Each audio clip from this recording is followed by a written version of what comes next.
నిన్నటి రోజు భాస్కరరాయల వారి యొక్క జీవితం గురించి మీకు 4 మాటలు విజ్ఞాపన చేస్తూ, వారి జీవితంలోనే అత్యద్భుతమైనటువంటి ఘట్టం మహాచతుషష్టి కోటి యోగిని గణసేవిత అన్న నామానికి సాక్షాత్తుగా ఆ యోగిని దేవతలందరూ ఆకాశంలో ప్రత్యక్షమై వారి గురించి వారు చెప్పుకున్నటువంటి సందర్భం గురించి మీకు విజ్ఞాపన చేసి ఉన్నాను. మొట్టమొదటి నామం అయినటువంటి శ్రీమాత అన్న నామం గురించి 4 మాటలు మీతో నేను పలికి ఉన్నాను. శ్రీమాత అన్న దాని గురించి విపులంగా కొంతవరకు నిన్న చెప్పి ఉన్నమాట వాస్తవమే. ఒక విషయాన్ని మీరు ఆలోచించండి. ఉపనిషత్తు ఒక మాట అంటుంది, యతో వా ఇమాని భూతాని జాయంతి, అంటే దేని నుండి ఈ సమస్తము ఉత్పన్నమైనదో, దేని నుండి అన్న మాట ఏది ఉందో అదే అమ్మవారు. యతో వా ఇమాని భూతాని జాయంతే, దేని నుండి పుట్టాయో ఆ ఉపనిషత్ వాక్యాన్ని మారిస్తే అదే శ్రీమాత. కాబట్టి దేని నుండి పుట్టాయని మీరు అనుకుంటున్నారో ఆమెయే శ్రీమాత. అసలు ఆ పుట్టుక ఇవ్వడం వెనక, మనందరినీ సృజించడం వెనకాతల కేవలం ఆవిడ యొక్క దయ మాత్రమే ఉంటుంది. అందుకే నిన్నటి రోజున అది ఆంగ్ల భాషలో ఉన్నప్పటికీ నేను ఒక విషయాన్ని ప్రస్తావన చేస్తూ పూర్తి చేయడం జరిగింది. మర్చెంట్ ఆఫ్ వెనీస్ అన్న నాటకంలో విలియం షేక్స్పియర్ అంటారు ఆ మాటలు, the quality of mercy is not strained, it is twice blessed, it blesses him that gives and him that takes.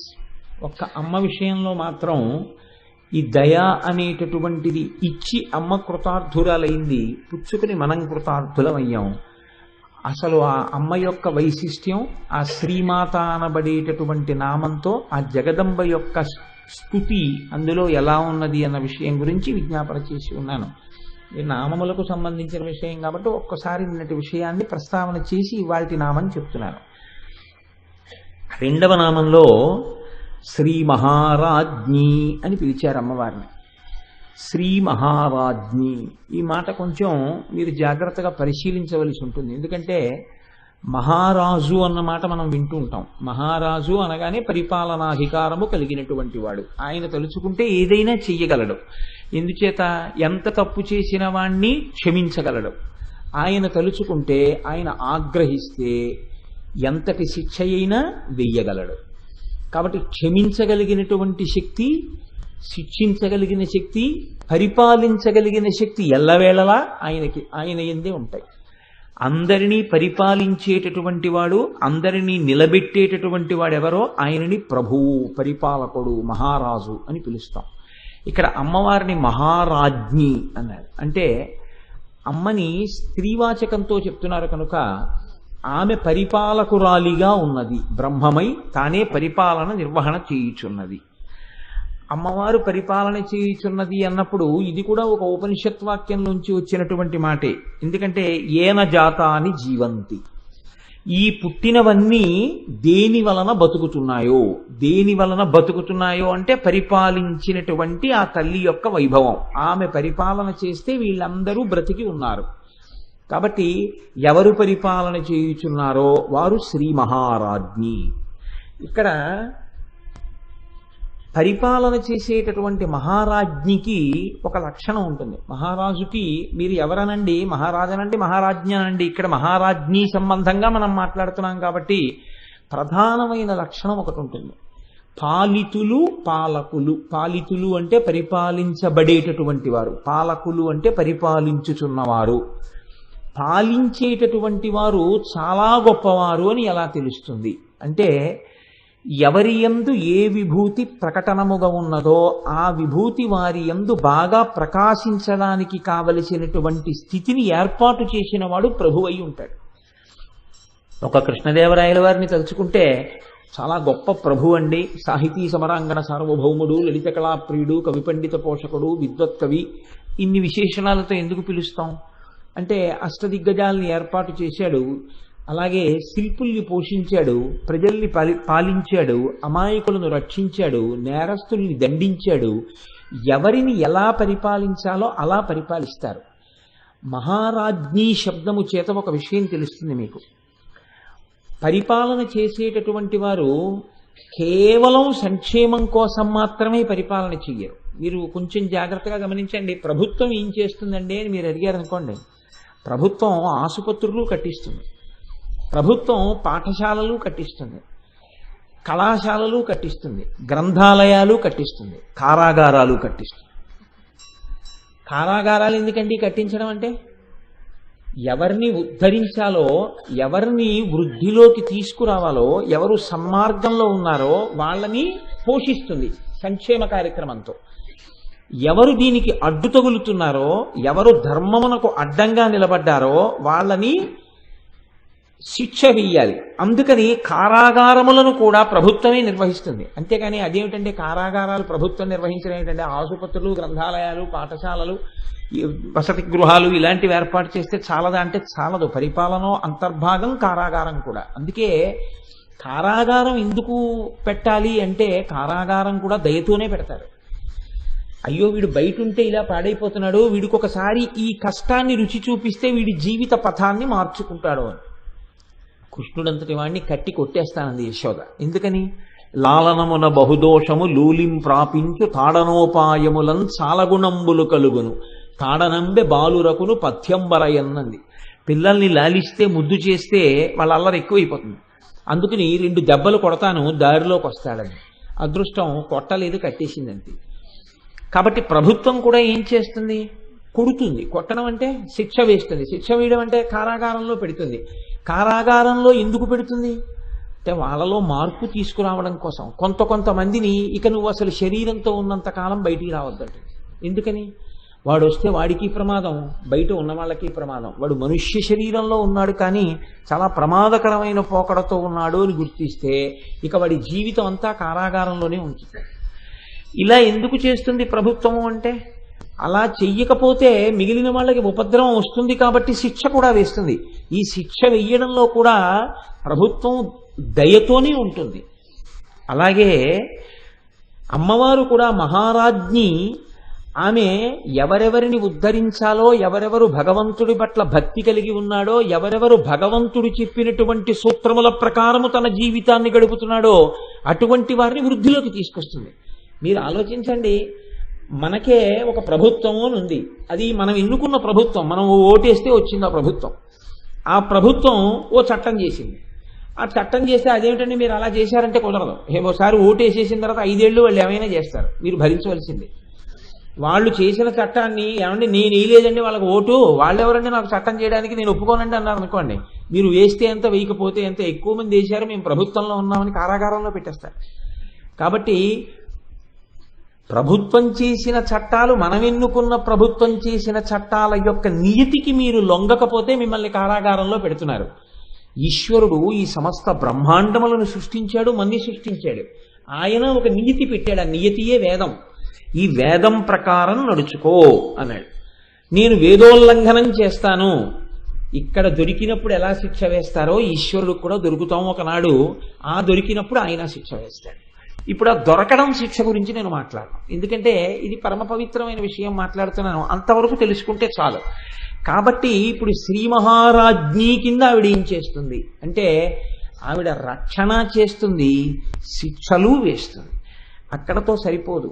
మహారాజ్ఞి అన్న మాట చేత వేదాన్ని అనుసరించి జీవించేటటువంటి భక్తులైన వాళ్ళు, భగవంతుని పట్ల విశేషమైనటువంటి భక్తి తత్పరత కలిగినటువంటి వాళ్ళు, సామాన్యమైన స్థాయిలో ఉన్నటువంటి వాళ్ళ దగ్గర నుంచి ఎవరికి ఏ కోర్కె కోరుకున్నా ఆ కోర్కెలను తీర్చగలిగినటువంటి సమస్త శక్తులు తనయందే ఉన్నటువంటి తల్లి కనుక మహారాజ్ఞి శబ్దము అన్వయమైనప్పుడు ఆ తల్లికున్న మరొక పేరు కామకోటి. కంచి కామకోటి పీఠం, కంచి కామకోటి పీఠం అంటుంటాం. కామకోటి అంటే ఏమిటో తెలుసా అండి? కామము అంటే కోరిక. ఇప్పుడు నేనున్నాను, నేను ఇవాళ ఈ వేదిక మీదకి వస్తున్నప్పుడు ఎందుకు వస్తున్నాను ఈ వేదిక మీదకి? నా జీవితంలో లలితా సహస్రనామ స్తోత్రంలో 4 నామాల గురించి చెప్పుకుని నేను కొన్ని రోజుల పాటు నా జీవితంలో కొన్ని గంటలు ధన్యత పొందాలి అని ఇక్కడికి వస్తున్నాను. ఇప్పుడు నాకు ఒక కోరిక ఉందా లేదా? అది ఉత్తమమైన కోరిక, ఇంకో కోరిక పక్కన పెట్టండి. ఒక కోరిక ఉంది. ఇప్పుడు ఈ కోరిక ఉన్నప్పుడు ఈ కోరిక నాకు తీరాలి, లలితా సహస్రనామ స్తోత్రం గురించి 4 మాటలు చెప్పుకోగలిగినటువంటి శక్తి నా నుండి ప్రకటనమగుగాక. ఇప్పుడు ఈ శక్తి నాకు ఇస్తే కదా ప్రకటనమవుతుంది. ఎవరివ్వాలి ఆ శక్తిని? అమ్మవారు ఇవ్వాలి. కామకోటి, అక్కడ ఒక హద్దు. ఒక ఆయనకి 3 పూట్ల కాదు 6 పూట్ల తింటే బాగుండు. ఇప్పుడు ఆయనకి 6 పూట్ల తిన్నా జీర్ణం అయిపోతుంది. కామకోటి. ఇంకొక ఆయనకి తినేసి అలా తిరుగుతుంటే చాలు, కామకోటి. ఇంకొక ఆయనకి కాదు, మౌనంగా ఉండి తపస్సు చేసుకుని అంతర్ముఖుడై వచ్చే ప్రతిబంధకాలన్నింటినీ పక్కకి తోసి ధ్యానమునందు నిలబడి మనస్సుని ఏకాగ్రం చేసి అమ్మవారి పాదముల మీద పెట్టాలని కోరిక. ఇది తనే సాధించుకోగలిగితే మీరు నేను అందరం సాధిస్తాం. మనస్సు అంతర్ముఖం కాదు, చాలా కష్టం. ఇప్పుడు ఆయనకి ధ్యానం ఇష్టం నిలబడాలి. ఎవరు అనుగ్రహం ఉండాలి? కామకోటి. ఈ కోటి అంటే హద్దు. ఒక్కొక్కరి కోరికలోకి కొన్ని గుంపులు వస్తాయి, గణములు వస్తాయి. ఇలా తపస్సు చేసుకోవాలనుకున్న వాళ్ళ యొక్క గణములు. ఇందులో కొంతమందిని అమ్మవారు ఏం చేస్తుందంటే చెయ్యట్టుకుని దడి దాటిస్తుంది. ఆ ధ్యానం ఇష్ట కుదిరింది ఈయనకి. ఇప్పుడు కామకోటి. ఇంకొక ఆయనకి కోరిక ఏంటి? అమ్మవారి దర్శనం చేసి 4 శ్లోకాలని రచన చెయ్యాలి, ఆసువుగా నోటి వెంట వచ్చేయాలి. కామకోటి. ఆయన చేత కవి అనేటట్టుగా శక్తినిస్తుంది. వేరొకరికి మోక్షాన్ని పొందాలి, కామకోటి. కోటి అంటే హద్దు. మీరు ఏ చిన్న కోరిక కోరినా ఆ చిన్న కోరిక దగ్గర నుంచి మోక్షమనబడేటటువంటి స్థితి వరకు ఎన్ని హద్దులున్నాయో ఇన్ని హద్దులను దాటించి ఏ హద్దులలో ఉన్న వాళ్ళకి ఆ హద్దుల్లో ఆ స్థాయిల్ని బట్టి ఆయా కోర్కెలను తీర్చగలిగినటువంటి సమస్త శక్తులు కేంద్రీకృతమైనటువంటి అమ్మ పరిపాలకురాలిగా కూర్చుని వీటిని మీకు అనుగ్రహిస్తే ఆమె శ్రీ మహారాజ్ఞి. ఇప్పుడు లోకంలో ఎవరికైనా కోరిక తీరింది, ఏమిటి అదృష్టం? అమ్మవారి అనుగ్రహాన్ని పొందాడు. మీరు సంకల్పం చేయడం తేలికండి. ఇదే నేను తరచు మాట్లాడుతుంటాను. సుందరకాండలో సీతమ్మ అంటుంది, కచ్చిత్ పురుషకారంచ దైవంచ ప్రతిపద్యతే అని అడుగుతుంది. రాముడు తన ప్రయత్నం తాను చేస్తూ దైవాన్ని మర్చిపోలేదు కదా అంటే. చాలా మంది దగ్గర వచ్చేటటువంటి పెద్ద ఇబ్బంది ఎక్కడ ఉంటుందంటే, తమకి ఉన్నటువంటి వనరులను దృష్టిలో పెట్టుకుని ఈ పని నేను చేసేస్తాను అంటాడు. ఈ పని అయిపోతుందండి, నేను నాకు అవ్వకపోవడం ఏమిటి అంటాడు. అప్పుడు అమ్మవారు ఏమంటుందంటే, ఓ ఇవన్నీ నీకు ఉన్నాయని కదా అయిపోతుంది అంటున్నావు, ఇవన్నీ ఉండి కూడా ఎందుకు అవ్వదో కూడా నేను చూపిస్తానని ఒకసారి చూపిస్తే ఇప్పుడు ఏమంటాడంటే, కచ్చిత్ పురుషకారంచ దైవంచ అంటే నా సంకల్పం వల్ల అవదు, ఇంకొక కంటికి కనపడని అద్వితీయ శక్తి ఒకటి ఉంది, ఆవిడ అనుగ్రహం కూడా కలిసి రావాలి, కలిసి వస్తే నడుస్తుంది తప్ప లేకపోతే నడవదు అంటాడు. ఇప్పుడు ఇది ఇలా నిలబడడం వెనకాతల అమ్మవారి అనుగ్రహం తోడయిందా? ఆ కోటి దాటుతూ ఉంటాడు, కామకోటి దాటుతూ ఉంటాడు. దాటి చిట్ట చివరికి ఏ స్థితి కడతాడు? ఆవిడే తానవుతాడు. అదే మోక్షం అంటే.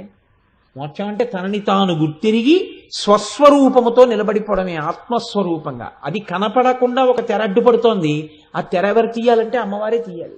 తీసేస్తే తన నిజస్వరూపం తనకి తెలిసిపోతుంది. అలా తెలిసిపోయిన నాడు తాను నిజస్వరూపంతో జ్ఞానిగా ఆత్మస్వరూపిగా తాను ఇక్కడే మోక్షాన్ని పొందడానికి కావలసినటువంటి స్థితిని, ఆ జ్ఞానాన్ని, ఆ శక్తిని ఎవరి వలన కృప చేయబడుతుంది అంటే అమ్మవారి వలన కృప చేయబడుతుంది. కాబట్టి ఆవిడ శ్రీ మహారాజ్ఞి. అందుకే లోకంలో మీరు గమనించి ఉంటారు, ఏది జరగనివ్వండి, తెల్లవారకట్ట ఉపాసన దగ్గర నుంచి అన్ని అమ్మతనంతో ముడిపడిపోయి ఉంటాయి. మీరు చూడండి, లోకంలో మనకి తెలియకుండానే ఒక నానుడి వాడుతూ ఉంటాం. ఏమండి ఈ మధ్య మీరు చాలా తక్కువ తింటున్నారు ఏంటి అని అడిగారు అనుకోండి, ఏమిటోనండి షుగర్ వచ్చిందంటాడు. షుగర్ అంటే ఏమైందండి, ఎందుకు తినకూడదు షుగర్ వస్తే అన్నారు అనుకోండి, ఇప్పుడు నా ప్యాంక్రియాస్ ఇన్సులిన్ రిలీజ్ చేయట్లేదండి అంటాడు.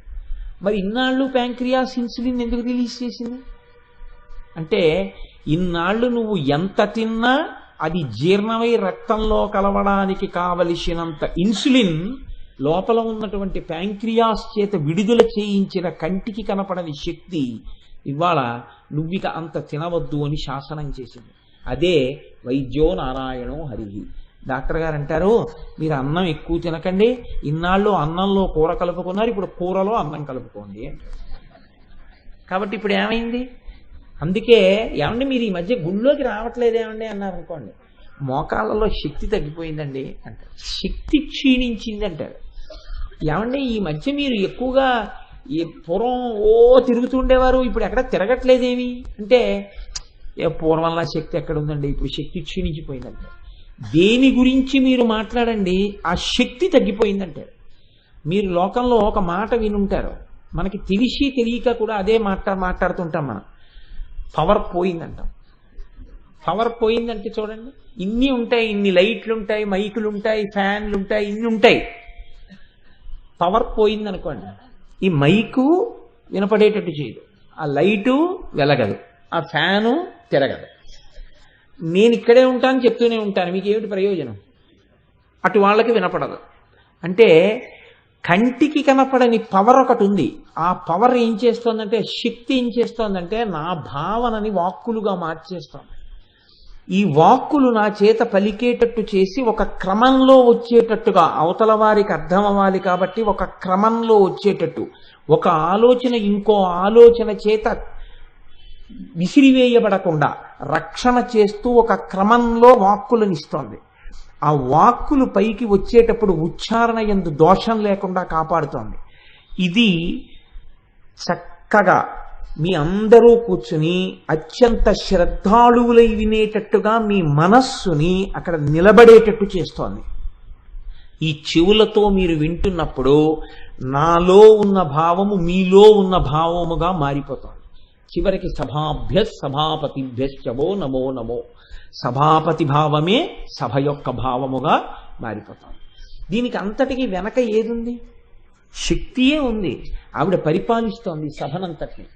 కాబట్టి శ్రీ మహారాజ్ఞి, మీరు ఆ కోణంలో చూడడం మీకు అలవాటవ్వాలి తప్ప ప్రతి క్షణం మీకు ఆవిడ పరిపాలన కనపడుతూనే ఉంటుంది, ప్రతి క్షణం. ఇది శ్రీ మహారాజ్ఞీ తత్వం అయితే ఆవిడ లోకాన్నంతటినీ కూడా కాపాడుతోంది. మనం జరుగుతున్న ఒక విషయాన్ని కనిపెట్టి ఇలా జరుగుతోందంటాం తప్ప ఇలా జరగడానికి హేతువుని మాట్లాడిన వాడు ఋషి, జరుగుతున్న దాన్ని చెప్పినవాడు విజ్ఞాన శాస్త్రవేత్త. వాళ్ళిద్దరి మధ్య ఏమీ అభిప్రాయ భేదం కానీ వాళ్ళిద్దరి మధ్య తగువు కానీ ఏం ఉండవు. పరిణతి పొందినటువంటి విజ్ఞాన శాస్త్రవేత్త ఋషికి నమస్కారం చేస్తాడు. ఎందుకు నమస్కారం చేస్తాడంటే, ఋషి ఏం చెప్పాడో దాన్ని నేను ప్రయోగంతో తెలుసుకోగలిగాను అంటాడు. తెలిసి తెలియని వాళ్ళైతే సైన్స్కి ఋషికి ఏమైనా ఇబ్బంది ఉంది, ఇద్దరు దెబ్బలాడుకుంటారంటారేమో, కానీ అలా ఏం ఉండదు లోకంలో. మీరు ఒక్క సత్యాన్ని ప్రయత్నం చేయండి. సనాతన ధర్మంలో వేదం అంది, సమస్త భూతముల యందు ఈశ్వరుడు ఉన్నాడు, షడ్వికారములు పొందుతున్న ప్రతి ప్రాణి యందు జీవమున్నది అంది. మొక్కలలో ప్రాణమున్నది, మొక్కలని తీసుకెళ్ళి పక్కన ఏదైనా భయంకరంగా అరిచేటటువంటి ఒక జంతువు యొక్క అరుపులు వినపడితే ఆ అరుపులకి మొక్కలు ప్రతిస్పందిస్తాయని జగదీష్ చంద్రబోస్ కనిపెట్టారు. ఆయన ఒక తీగకి ఒక రకమైన పరికరాన్ని అమర్చాడు. ప్రశాంతంగా ఉందనుకోండి, తీగ హాయిగా ఉంటుంది. అది చేసేటటువంటి శబ్దం, దాని నుంచి వచ్చే ప్రకంపనలు ఒక స్థాయిలో ఉంటాయి. ఇప్పుడు మీరు ఆ సన్నజాజి తీగ పక్కకి ఒక కుక్కని తీసుకెళ్ళి ఆ పాదు గుంజకేసి కట్టి కర్ర పెట్టి కొడుతున్నారు అనుకోండి, అది మొయ్యో మొయ్యో మొయ్యో నరుస్తోంది అనుకోండి, ఈ కుక్క యొక్క అరుపులు వింటున్నటువంటి సన్నజాజి తీగ నుండి వచ్చేటటువంటి ప్రకంపనలు మారిపోతాయి. ఇది జగదీష్ చంద్రబోస్ తరువాతి కాలంలో ఒకానొక ప్రయోగ సమయంలో ఆయన మాట్లాడాడు. ఇప్పుడు జగదీష్ చంద్రబోస్ ఋషి చెప్పిన వాక్యాన్ని తిరస్కరించాడా, ఋషి చెప్పిన దాన్ని ప్రయోగ రూపంలో చూపించాడా? చూపించాడు. అందుకని ఋషికి విజ్ఞాన శాస్త్రవేత్తకి ఎక్కడ ఇబ్బంది ఉండదు. కానీ ఆ తల్లి గొప్ప, మన ఋషులు ఏం చేశారంటే విశ్వాసం మీద ఆధారపడ్డారు. పెద్దలు ఒక మాట చెప్తే ఇలా ఎందుకు చెప్పాలి అని పెద్దల్ని నిలదీయడం ఉండదు. పెద్దలు చెప్పారంటే వినడమే. అందుకే ఋషి ప్రోక్తములంటే నమ్మి ఆచరించడమే. ఋషులు చెప్పారు, దీన్నంతటినీ పరిపాలించేటటువంటి తల్లి ఒకటి ఉంది, ఒక శక్తి ఉంది, ఆ శక్తి లేకపోతే అసలు బతుకు లేదు అన్నారు. శక్తి ఉంటే ఏమిటి మీరు ఎప్పుడు గమనించవలసినటువంటి రహస్యం ఒకటి ఉంటుంది తత్వంలో. శక్తి అన్న మాట నేను ఎప్పుడు వాడినా, నేను కాదు ఎప్పుడు ఎవరు వాడినా మీరు ఒకటి జ్ఞాపకం పెట్టుకోండి, అది కదులుతోందని గుర్తు. కదలలేదు అనుకోండి, అది శక్తి కాదు. నేను ఒక ఉదాహరణకి, నేనేం అంత పెద్ద ధ్యానం చేస్తానని కాదు, చేయగలిగిన శక్తి ఉందని కాదు. నేను ధ్యానం చేసుకుంటున్నాను అనుకోండి, నేను అంతర్ముఖుడనై ఉన్నాను. నేను అంతర్ముఖుడనై ఉండగా ఏదో ఒక ముఖ్యమైన ఫోన్ వచ్చింది. ఈయనకి ఇద్దాం ఫోన్ అని మా ఆవిడ కార్డ్లెస్ పట్టుకుని వచ్చి నా పక్కన నిలబడింది. నాకు తెలియదు అది వచ్చినట్లు కానీ, తలుపు తీసినట్టు కానీ తెలియక నేను ధ్యానంలో ఉన్నాను. అది నన్ను ఇలా ముట్టుకుంది, నాకు తెలియలేదు. అంటే చర్మం తెలుసుకోదా? స్పర్శ లేదా చర్మానికి? ఉంది. కానీ చర్మానికి ఉన్నటువంటి స్పర్శని ఎవరు అందుకోవట్లేదు?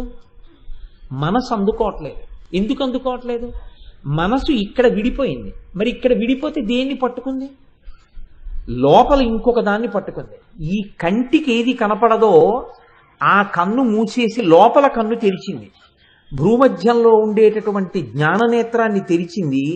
తెరిచి నేను ఏది చూడాలనుకుంటున్నానో దాన్ని చూస్తోంది.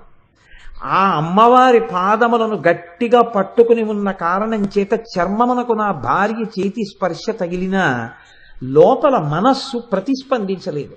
ఎవరో నిన్ను తాకారు అని చెప్పలేదు. ఎందుకని? దీనితో దానికి సంబంధం విడిపోయింది, దీనితో దానికి సంబంధం ఏర్పడింది. ఇప్పుడు గట్టిగా కొట్టింది అనుకోండి, ఇలాగా దానితో విడి దీనిలోకి వస్తుంది. వచ్చినప్పుడు కోపం వస్తుంది.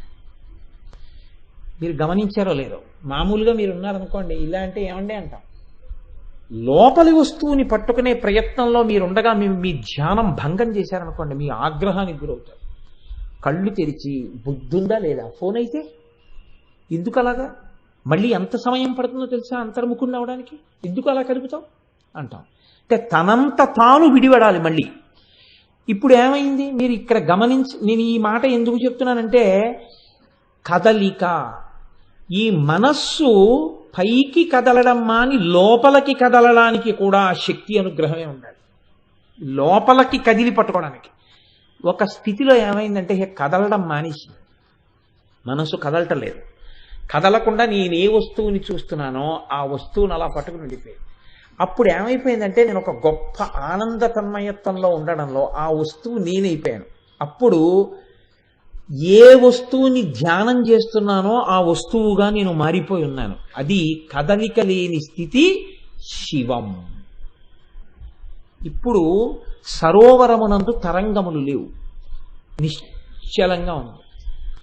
శరీరం అలా కూర్చునుంది, లోపల చాలా నిశ్చలంగా ఉన్నాడు. ఏ కదలిక లేవు, ఇంద్రియాల అలజడి లేదు, మనస్సు యొక్క అలజడి లేదు, ఏమీ లేదు, నిశ్శబ్దంగా ఉంది. ఇలా ఉండేటప్పటికే ఆనందం అక్కడ ఉంది.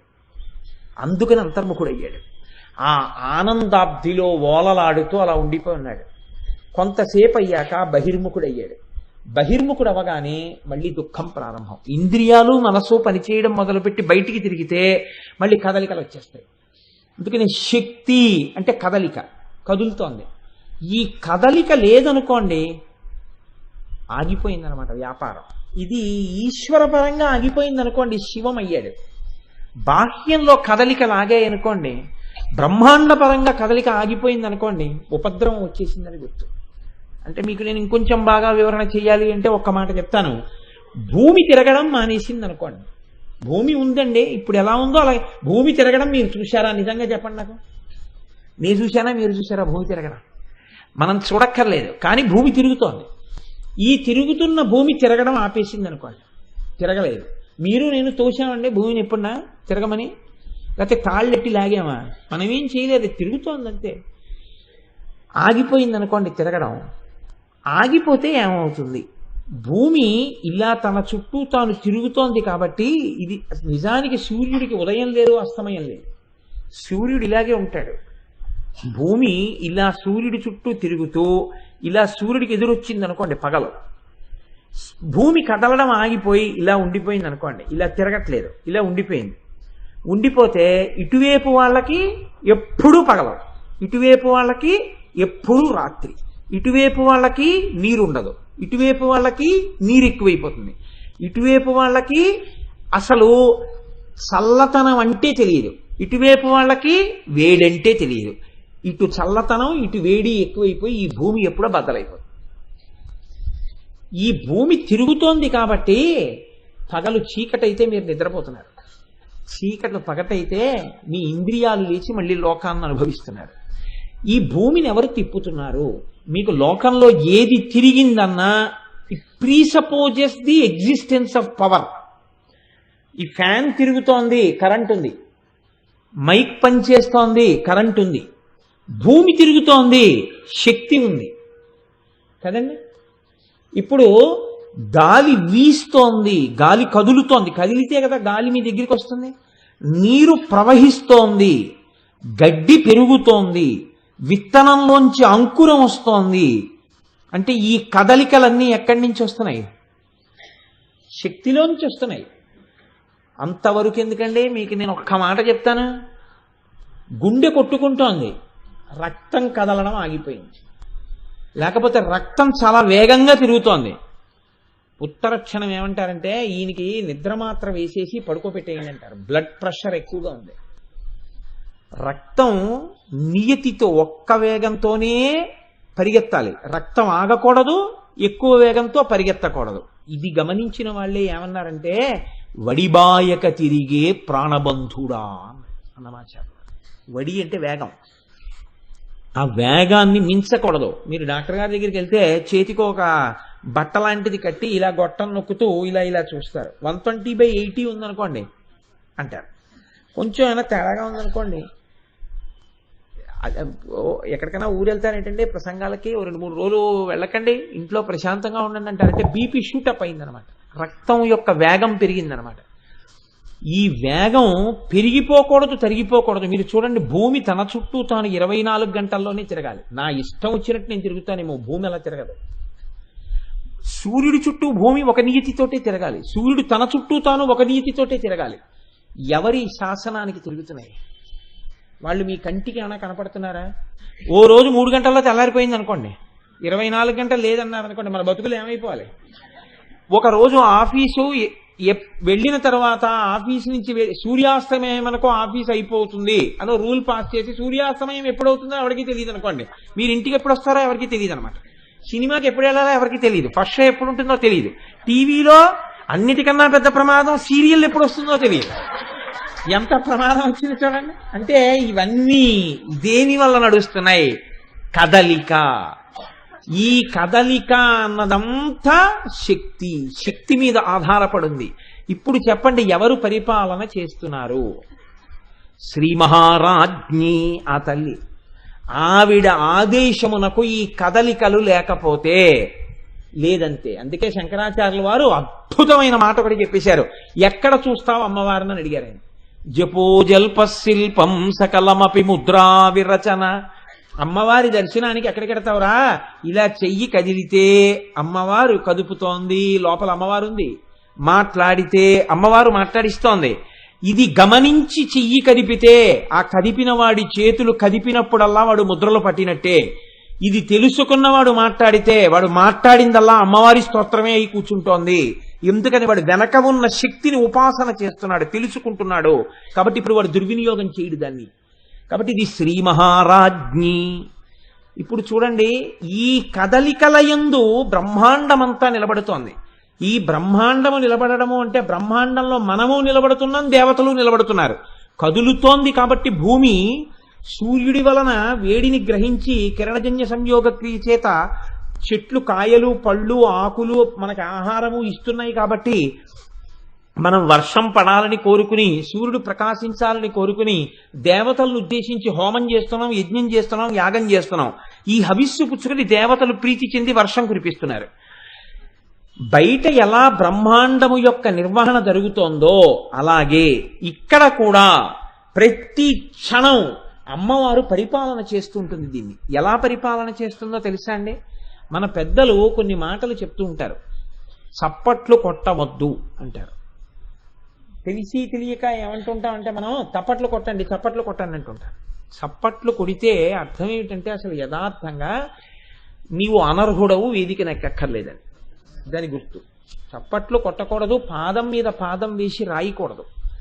అలాంటివి ఎందుకు నియతి ఏర్పాటు చేశారో తెలుసా అండి? దేవతల యొక్క అంశాలు ఎక్కడుంటాయంటే మనుష్యుని యొక్క శరీరాన్ని ఆవహించి ఉంటాయి.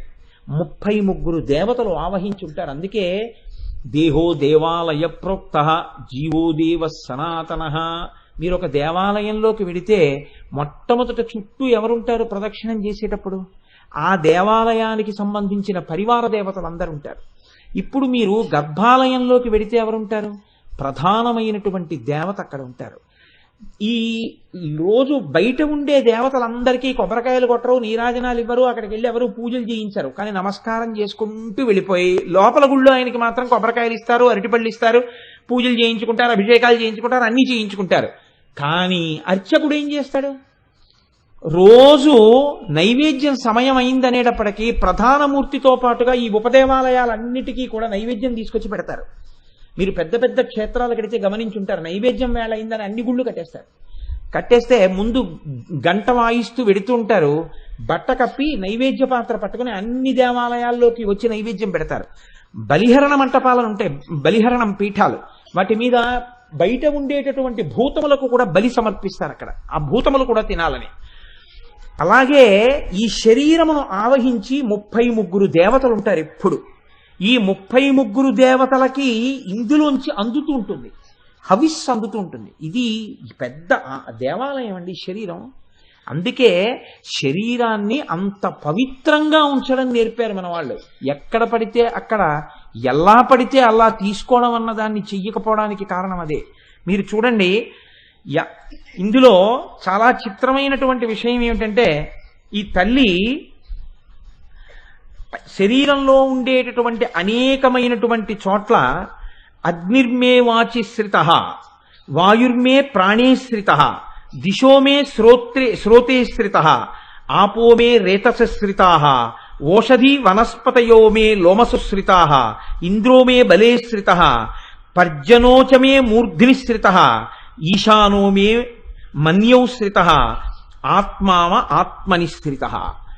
ఈ దేహమునందే ఆవహించి వాక్కు యందు అగ్నిహోత్రం ఉంటుంది. అందుకే నేను ఏమంటే ఆయన మాట విన్న తర్వాత మారిపోయానండి అంటాడు. మారిపోయానండి అంటే అగ్నిహోత్రమై పచనం చేసి కాల్చి అజ్ఞానాన్ని దహిస్తుంది వాక్కు. అందుకని వాక్కు యందు అగ్నిహోత్రం ఉంటుంది, ప్రాణమునందు వాయువు ఉంటుంది. అందుకే వాయుచలనం ఆగిపోయింది అనుకోండి, ప్రాణం పోయిందంటారు. ప్రాణమునందు వాయువు. దిగ్దేవతలు శ్రోత్రములందు ఉంటారు, వరుణుడు రేతస్సునందుంటాడు, ఓషధీశ్వరులు కేశములను ఆశ్రయించి ఉంటారు, ఇంద్రుడు బలమునందుంటాడు, పర్జన్యుడు శీర్షమునందుంటాడు, ఈశానుడు మన్యువునందుంటాడు. లోపల ఆత్మయందు పరమేశ్వరుడు ఉంటాడు. ఈ లోపల ఉండేటటువంటి ఈ పరమేశ్వరుడు ఈవిడే. తస్య మధ్యే మహానగ్నిర్విశ్వార్చిర్విశ్వతోముఖ సోగ్రభుగ్విభజన్నిష్టన్నాహారమజర కవి తిర్యగూర్ధ్వమధశాయీ రశ్మయస్సస్త సంతతా సంతాపయతి స్వందేహమాపాదతలమస్తక తస్యా శిఖాయా మధ్యే పరమాత్మా వ్యవస్థిత అని రోజు మనం మంత్రపుష్పం చెప్తుంటాం కదా. ఇక్కడే నివారస్సూకవత్తన్వీ పీతాభాస్వత్యనూపమ అని నాభ్యాము పరితిష్టతి అని బొడ్డులో చిటికిన వేలు పెట్టుకుని పైకి బొటన వేలు పెట్టుకుంటే బొటన వేలు ఎక్కడ తగులుతుందో అక్కడ ఇలా వంగినటువంటి ఒక కమల ఉంటుంది. దాని మొగ్గ చివర అగ్నిహోత్రం వెలుగుతూ ఉంటుంది.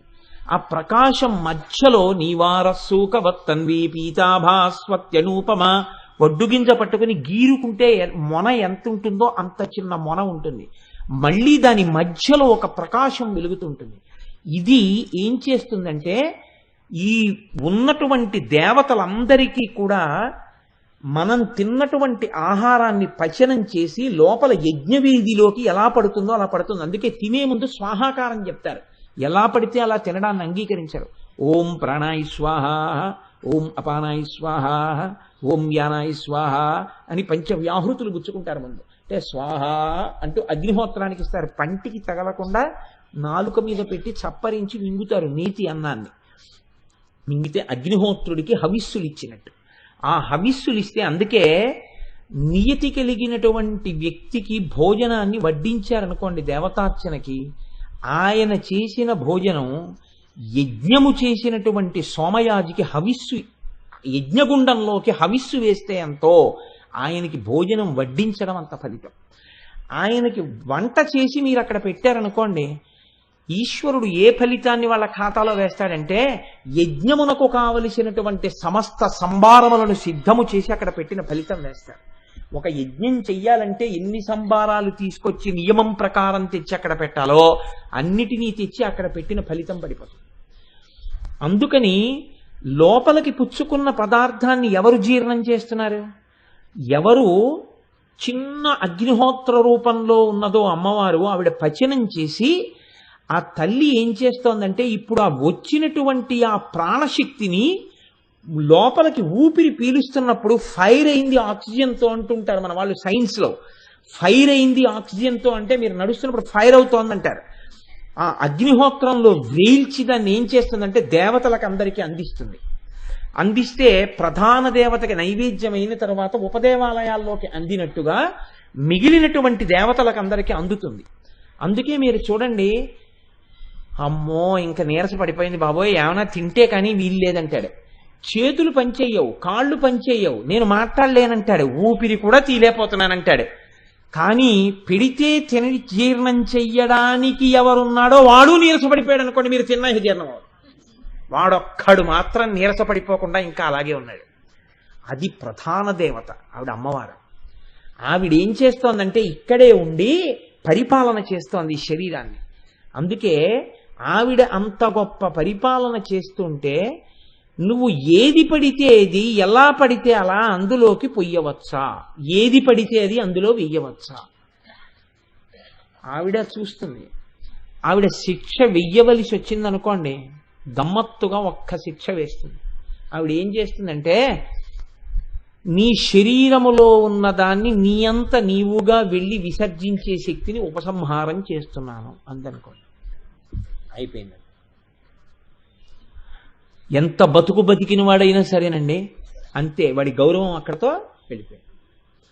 కాబట్టే పెద్దలు అన్నారు, తస్మాత్ జాగ్రత్త జాగ్రత్త. ఏమనుకుంటున్నావో, లోపల అమ్మవారుండి కార్యాన్ని నిర్వహణ చేస్తోంది. ఆ తల్లి మహారాజ్ఞి పరిపాలన చేస్తోంది నీ శరీరాన్నంతటిని, ఇంద్రియములకు పుష్టినిస్తోంది. ఆ తల్లి ఈ శరీరాన్ని ఎలా పోషిస్తోంది అన్నదాన్ని మనం శరదానవరాత్రిలో ఇక్కడ చండీ హోమం చేసినప్పుడు రోజు దుర్గా సప్తశతిలోంచి చదివేవారు ఇవన్నీ. ఆ తల్లి లోపల ఉండి ఎలా పరిపాలన చేస్తుందో చూడండి. యాదేవి సర్వభూతేషు బుద్ధిరూపేణ సంస్థిత నమస్తస్యై నమస్తస్యై నమస్తస్యై నమో నమః. ఆ తల్లి బుద్ధి రూపంలో ఉంది. ఏమీ లేదండి, బుద్ధి అంటే నిశ్చయాత్మకము. ఇది అనచ్చా అనకూడదా, గబుక్కున నిషాడు అంతే, ఉపద్రవం వచ్చేసింది ఒక ఆయనకి. ఒక్క మాట ఇన్నాళ్ళు కడుపులో పెట్టుకున్నాడు, ఇప్పుడు గబుక్కును పైకి అన్నాడు ఒక ఆయన, ఓ మాట అంతే, ఉపద్రవం వచ్చింది. ఆ మాట పైకి అనడం ఉపద్రవం, అనకుండా ఆపగలిగిన బుద్ధి వక్రించింది ఆ సమయంలో. ఒక్కొక్కరు చూడండి అంటారు, ఏమిటోనండి అనవసరంగా ఎందుకు చేశానో తెలియదండి ఆ పని, అనవసరంగా వెళ్ళి ఆ పని చేశానండి, దానివల్ల ఇంత ఇబ్బందిలో పడ్డానండి అంటే. ఆ ఇబ్బందిలో పడ్డానండి అన్న విషయం ఎంత స్థితికి ఎందుకు వెళ్ళింది అంటే ఆ సమయంలో బుద్ధి సరిగ్గా పని చెయ్యకపోవడమే. నేను మీకు దీనికి నేను ఇంకా ఏదో ఒకటి చెప్పకుండా ఉండలేకపోతున్నాను. అందుకని నేను ఇలాంటివి చెప్పాలి అంటే ఇంకొకరి జీవితంలో చెప్పడానికి ఇష్టపడను, ఇంకొకటి చెప్పడానికి ఇష్టపడను. ఏదైనా అవమానకరమైన సందర్భం అయితే బుద్ధి సరిగ్గా పని చేయకపోతే వచ్చే ఉపద్రవం అంటే ఇంకొకరికి చెప్తే దోషం అది. కాబట్టి నాది మాత్రమే అనుసంధానం చేస్తుంటాను. అటువంటిప్పుడు నేను ఒకసారి ఒక పెళ్లికి వెళ్ళాను. అది తెల్లవారుజామున 2 గంటల చిల్లర ముహూర్తం. ఎందుకు పుట్టిందో బుద్ధి, ఒక కొత్త తెల్ల ప్యాంటు తెల్ల చొక్కా కుట్టించుకున్నాను. ఇప్పుడు కాదులేండి, ఎప్పుడో 10 సంవత్సరాల క్రితం కుట్టించుకుని ఆ పెళ్లికి వేసుకుందాం అనిపించింది. ఆమె నా చెల్లెల వరసది, అందుకని చెప్పి చాలా సంతోషంగా ఆ ప్యాంటు చొక్కా వేసుకుని మాకు తెలుసున్న వాళ్ళ ఇంటికి నేను మా అమ్మగారు వెడితే వాళ్ళ కారులో మేము కలిసి ఆ పెళ్లికి వెడతాం. వాళ్ళు మాకు బాగా కుటుంబపరమైన స్నేహితులు. నేను వాళ్ళ ఇంటికి వెళ్ళాం. వాళ్ళ ఇంట్లో ఒక పెద్ద ఆల్సేషియన్ డాగ్ ఉంది, దాన్ని కట్టేసి ఉంది గొలుసుకి. అది పాపం నన్నేం అనలేదు. ఆవిడ ఓ మాట చెప్తే ఆ కుక్క వింటుంది. యజమాని ఎందు ప్రీతి కలిగిన కుక్క, మాట వినే కుక్క. కొందరు ఇళ్లలో ఆయన మనవాడే వినన్నా అదేం విందా కుక్క. అలాంటి కుక్కలు కూడా ఉంటాయి. కానీ ఈ కుక్క అటువంటిది కాదు, అది ఏదో తాని మానాన్ని పడుకుంది.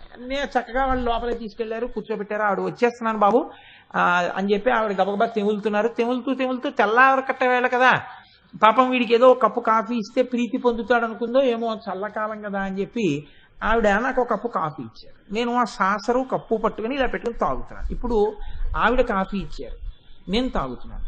కుక్క ఆ ముందు గదిలో పడుకుని అది నా వంక చూస్తూ నోరు తెరుచుకుని ఇలా కళ్ళు మూసుకుని పెద్ద నాలుగు ఇలా వేళ్లాడేసుకుని బుర్ర కదులుతాను. నన్ను అదేం అనలేదు. నేను దాన్ని అనడం ఎందుకు, అనవసరం కదా. కానీ నా బుద్ధి వక్రించి నేను ఏం చేశానంటే ఆ కప్పు సాసరు పట్టుకుని, ఎవ్వరు లేరు, మా అమ్మ లోపల ఆవిడతో మాట్లాడుతోంది, ఎందుకు పుట్టిందో వెర్రి బుద్ధి నాకు అర్థం కాదు, ఆ కుక్క వంక చూసి అన్నాను. అంటే అదేం చేసింది, ఒక్కసారి బౌమని లేచి, అది ఒక్కసారి లేచేటప్పటికి అది గొలుసుతో కట్టేసి ఉంది, కానీ ఈ రెండు చేతులు గడగడగడగడ వణికిపోయి ఈ కాఫీ అంతా తెల్ల ప్యాంటు చొక్కా నిండా పడిపోయింది. ఈ అరుపు, ఈ కాఫీ కప్పు యొక్క గణగణగణగణ శబ్దానికి ఆవిడ బయటికి వచ్చి, అయ్యో అదేమిటో అలా వణికిపోతున్నావు అన్నారు. అని పాపం ఆవిడ ఆ కుక్కని నింద చేసి, బుద్ధుందా లేదా, ఎందుకు అలా అరిచావు, అమ్మా నేనే నిష్కారణంగా అలా అన్నానంటే ఆవిడ ఆ వంక వీడో పెద్ద మనిషి అని ఒక అభిప్రాయం ఉండేది ఆవిడికి. ఆవిడ నా వంక చాలా తెల్లబోయి చూశారు, ఎందుకు అలా అన్నావు మరి కుక్కని అన్నట్లుగా. కానీ అది కూడా చెప్పకపోతే చాలా దోషం అయిపోతుందని నేను చెప్పేశాను అనుకోండి, అది వేరే విషయం. కానీ ఎందుకు చేశానంటారు ఆ పని, దానివల్ల పెళ్లికి తీసుకెళ్ళింది ఆ ఒక్క జత. అప్పుడు నేను వెళ్ళి మార్చుకోవడానికి లేదు కాబట్టి ఆ కాఫీ ఒలికిపోయిన దాంతో వెళ్ళి, అవసరం ఉన్నా లేకపోయినా ఓ పెద్ద రుమాలోటి తీసుకుని ఒళ్ళో వేసి కూర్చోవడం. అంటే ఏంటి పొద్దున్నే మరకలేంటి, ఆ బట్టలు తప్ప నీకు ఇంకోటి లేవా అంటారేమోనని. ఎందుకు ఆ ప్రారంధం అంటే, కుక్కను చూసి పళ్ళికిలించడం ఏమిటి, కుక్కను చూసి పళ్ళికిలించిన వాడిని ఎంత అజ్ఞానాలు, వాడు ఇవాళ మీకు ఉపన్యాసం చెప్తున్నాడంటే ఏమనుకోవాలి. అంటే అలాగని మీరు నేనేమి అస్తమానం అజ్ఞానిగా ఉండిపోతాను అనుకోకండి, కొన్నిసార్లు మంచిగానే ఉంటాను. అంటే మీకు ఎందుకు నేను చెప్పాను అంటే, యాదేవి సర్వభూతేషు బుద్ధి రూపేణ సంస్థిత, ఆ తల్లి నాకు ఆనాడు ఆ పాఠం చెప్పి ఉంది కాబట్టి ఆనాటి నుంచి ఈనాటి వరకు నేను ఎప్పుడూ కుక్కల ముందు కోతి వేషాలు, కోతి ముందు కుక్క వేషాలు ఏమి, జీవితాంతం జాగ్రత్తగా ఉండడానికి ఆ తల్లి నాకు ఆ పాఠం నేర్పి ఉండవచ్చు. కాబట్టి ఆ తల్లి బుద్ధి నిశ్చయాత్మకంగా ఉంటుంది. ఆ నిశ్చయాత్మకమైన బుద్ధి చేత మనిషి వృద్ధి పొందుతాడు. ఆ బుద్ధి రూపంలో ఉండే తల్లి అమ్మవారే. అటువంటి తల్లికి నమస్కారం. యాదేవి సర్వభూతేషు నిద్రారూపేణ సంస్థిత, నమస్తస్యై నమస్తస్యై నమస్తస్యై నమో నమః. ఆ తల్లి నిద్రారూపంలో ఉంది. ఆ తల్లి నిద్రారూపంలో ఉండకపోతే అసలు ఎవ్వరు లోకంలో ఒక్కడు సుఖశాంతులతో ఉండేవాడు ఉండడు. అందరూ పిచ్చివాళ్ళు అయిపోతారు నిద్ర పట్టకపోతే. ఎవరికి ఆకలేదు, ప్రశాంతంగా ఉండడం. నిద్రారూపేణ సంస్థిత యాదేవి సర్వభూతేషు క్షుధారూపేణ సంస్థిత. మనం తినకపోతే తిను అని ఆకలి రూపంలో తల్లి మనని లేపి అన్నం పెట్టి మనకి అన్నం తినమని ఆదేశిస్తోంది. ఆకలి రూపంలో ఉంది. యాదేవి సర్వభూతేషు ఛాయారూపేణ సంస్థిత, నమస్తస్యై నమస్తస్యై నమస్తస్యై నమో నమః. నీడ కనపడకపోతే 6 నెలల్లో వెళ్ళిపోతాడని గుర్తు. యాదేవి సర్వభూతేషు శక్తి రూపేణ సంస్థిత, నమస్తస్యై నమస్తస్యై నమస్తస్యై నమో నమః. యాదేవి సర్వభూతేషు తృష్ణారూపేణ సంస్థిత, నమస్తస్యై నమస్తస్యై నమస్తస్యై నమో నమః. మహానుభావులు 3 మాటలు నమస్కారం చేస్తూ ఋషులు 2 చేతులు ఎత్తి నమస్కారం చేశారు. ఇవన్నీ తల్లి నువ్వే మాలో ఉంది కదుపుతున్నదానివి. యాదేవి సర్వభూతేషు కాంతి రూపేణ సంస్థిత, యాదేవి సర్వభూతేషు జాతి రూపేణ సంస్థిత, యాదేవి సర్వభూతేషు లజ్జారూపేణ సంస్థిత, యాదేవి సర్వభూతేషు శాంతి రూపేణ సంస్థిత, యాదేవి సర్వభూతేషు శ్రద్ధారూపేణ సంస్థిత, యాదేవి సర్వభూతేషు లక్ష్మీరూపేణ సంస్థిత, యాదేవి సర్వభూతేషు వృత్తిరూపేణ సంస్థిత, యాదేవి సర్వభూతేషు స్మృతిరూపేణ సంస్థిత, యాదేవి సర్వభూతేషు దయారూపేణ సంస్థిత, యాదేవి సర్వభూతేషు తుష్టిరూపేణ సంస్థిత, యాదేవి సర్వభూతేషు భ్రాంతిరూపేణ సంస్థిత. నమస్తస్యై నమస్తస్యై నమస్తస్వై నమో నమః. చండీయాగం చేస్తే ఈ మంత్రాలతోటే హవిస్సులు ఇస్తారు అమ్మవారికి. దీని చేత ఇవన్నీ మనకి అమ్మవారి అనుగ్రహంతో సరి అయినటువంటి దిశ యందు ప్రచోదనం జరగాలని కోరుకుంటాం. కాబట్టి ఆ తల్లి కదులుతూ నిరంతరం మనని మంచివేపుకి కదుపుతోంది. ఈ కదలిక మంచివేపుకి ఉండాలి అంటే ఆ తల్లి అనుగ్రహం ఉండాలి. ఆవిడ అనుగ్రహాన్ని గుర్తించడమే, అమ్మ మనకి ఇటువంటి అనుగ్రహాన్ని ఇచ్చింది, ఆ తల్లి అనుగ్రహంతో కదులుతున్నాం. కాబట్టి చూడండి, నేను ఒక్క మాట చెప్తాను. ఈ 5 వేళ్ళు ఈశ్వరుడు ఇచ్చినటువంటివి. అందులో మీకేమి సందేహం అక్కర్లేదు. ఇందులో ఏ ఒక్క వేలు కానీ ఏ ఒక్క వేలు గోరు కానీ మనం ఎక్కడి నుంచి కొని తెచ్చిపెట్టుకున్నవి కావు. 5 వేళ్ళు ఈశ్వరుడు ఇచ్చినవైనా పూజ చేసేటప్పుడు ఈ వేలు వాడకండి అంట. ఏమి ఇది చేసిన పాపం అంటే ఒక్కటే కారణం, ఇలా అన్నందుకు. ఎవరి మీదకైనా యుద్ధానికి వెడితే ముందు ఇదే తయారు, దీనికి ట్రైనింగ్ లేదు. ఇలా నువ్వు ముందుకు రాని ఎవరు చెప్పలేదు. కానీ ఇలా ఎవడండవు, ఇలా అంటాడు. ఇలా అన్నాడంటే కోపానికి గుర్తు, ఇలా అన్నాడంటే కక్షకి గుర్తు, ఇలా అన్నాడంటే దౌర్జన్యానికి గుర్తు, ఇలా అన్నాడంటే వేరు చేసి చూస్తున్నాడని గుర్తు. ఇలా అన్నప్పుడల్లా ఇది సంకేతంగా నిలబడుతోంది కాబట్టి దీనికి విశేషమైన రాక్షసీ ప్రవృత్తి ఏర్పడింది, దీనికి పూజార్హత లేదు, తీసేయమన్నారు. అయితే మనుష్య జన్మ ఎత్తి అంతటినీ పరిపాలిస్తున్నది అమ్మవారే అన్నటువంటి విషయాన్ని విస్మరించి నా అంతవాణ్ణి నేను అనుకుని అమ్మవారిచ్చినటువంటి శక్తిని దుర్వినియోగం చేసేటటువంటి కదలికలను గమనిస్తున్నది అమ్మవారే అని తెలుసుకుంటే ఎంత ఉపద్రవం ఉంటుంది ఆలోచించండి. అప్పుడు నిష్కారణమైన కదలికలు ఉండే అవకాశం ఉంటుందా? ఉండదు. కాబట్టి యాదేవి సర్వభూతేషు శక్తి రూపేణ సంస్థిత. ఏ కదలికకైనా శక్తి రూపంలో ఆవిడే ఉండి కదుపుతోంది, పరిపాలన చేస్తోంది. కాబట్టి ఆ తల్లిని శ్రీ మహారాజ్ఞి అన్న పేరుతో పిలిచారు. దీన్ని మీరు చాలా జాగ్రత్తగా గమనించవలసినటువంటి విషయాన్ని మీరు చూడండి. ఇది కేవలం అమ్మవారికి మహారాజ్ఞి అన్న పేరుతో పిలవబడుతోంది అని మీరు అనుకుంటే దాని వలన పెద్ద ప్రయోజనం ఉంటుంది అని నేను అనుకోను. కొందరు పెద్దలు వ్యాఖ్యానంలో చాలా గమ్మత్తైన మాట ఒకటి అన్నారు. ఆమె యశస్విని, కొందరికి కీర్తినిస్తుంది. కొంతమందిని చూడగానే ఏం చేస్తారు? నమస్కారం చేస్తారు. కొంతమంది అలా వెళ్ళిపోతూ ఉంటారు. అలా వెళ్ళిపోతుంటే ఆయన ఏం చూడలేదు అసలు. అలా వెళ్ళిపోతూ ఆయన ఇలా 2 పక్కలకి చూస్తూ ఏం వెళ్ళటలేదు, ఆయన వెళ్ళిపోతున్నాడు. ఆయన వెళ్ళిపోతుంటే కూర్చున్న వాళ్ళు లేచి నిలబడతారు. ఆయన వెడుతున్నారు, బాగుండదు. గట్టిగా మాట్లాడుకుంటున్నారు, ఆయన వెడుతున్నారు, బాగుండదని ఆగారు. గట్టిగా మాట్లాడకండి, ఆయన వస్తున్నారంటారు. ఆయన మాట్లాడడం మొదలెట్టారు, నిశ్శబ్దంగా ఉన్నారు. ఆయన వచ్చి ఏదో మాట చెప్పారు, దానికి పెద్దరికం ఇచ్చారు. ఇప్పుడు ఇది ఆయన సముపార్జించుకుని ఆయన యందు ప్రకాశించిన కీర్తికి చిహ్నం. ఆయనకి ఆబాల గోపాలను నమస్కారం చేస్తారు. పసిపిల్లల దగ్గర నుంచి వృద్ధుల వరకు నమస్కరిస్తున్నారు. ఒక చంద్రశేఖర పరమాచార్య స్వామి వంటి మహాపురుషులు అలా వెళ్ళిపోతున్నారు అనుకోండి, ఎవరు లేవకుండా నిలబడతారు చెప్పండి? ఎవరు నమస్కరించకుండా ఉంటారు? వారొక మాట చెప్తే కాదనగలిగినంత ధైర్యం ఎవరికి ఉంటుంది? అంతటి కీర్తి వారి యందు ఎలా ప్రకాశించింది? దానికి ఒక్కటే కారణం, వారు నిరంతరము శక్తి అనుసంధానం చేస్తారు. ఏది చేస్తున్నా నాకు ఉన్న ఈ శక్తిని నేను ఇలా దుర్వినియోగం చేయవచ్చా? వద్దు, దీన్ని సద్వినియోగమే చేస్తాను. ఎవరు తనలో ఉన్నటువంటి శక్తిని సద్వినియోగం చెయ్యడం కోసమే పాటుపడతారో వారిని అమ్మవారు కీర్తి రూపంలో ప్రకాశింపచేసి అనుగ్రహిస్తుంది. అందుకే వారు కీర్తివంతులవుతారు. పోతన గారు ఒక అద్భుతమైన మాట అంటారు, కారే రాజులు రాజ్యములు గెలువరే గర్వోన్నతిం పొందరే వారేరి సిరి మూట కట్టుకొని పోవంజాలిరే భూమిపై పేరైనం కలదే శిబి ప్రముఖులను ప్రీతిన్ యశక్కాములై ఈరే కోర్కెలు వరలంతలపరే ఇక్కలమున్ భార్గవ.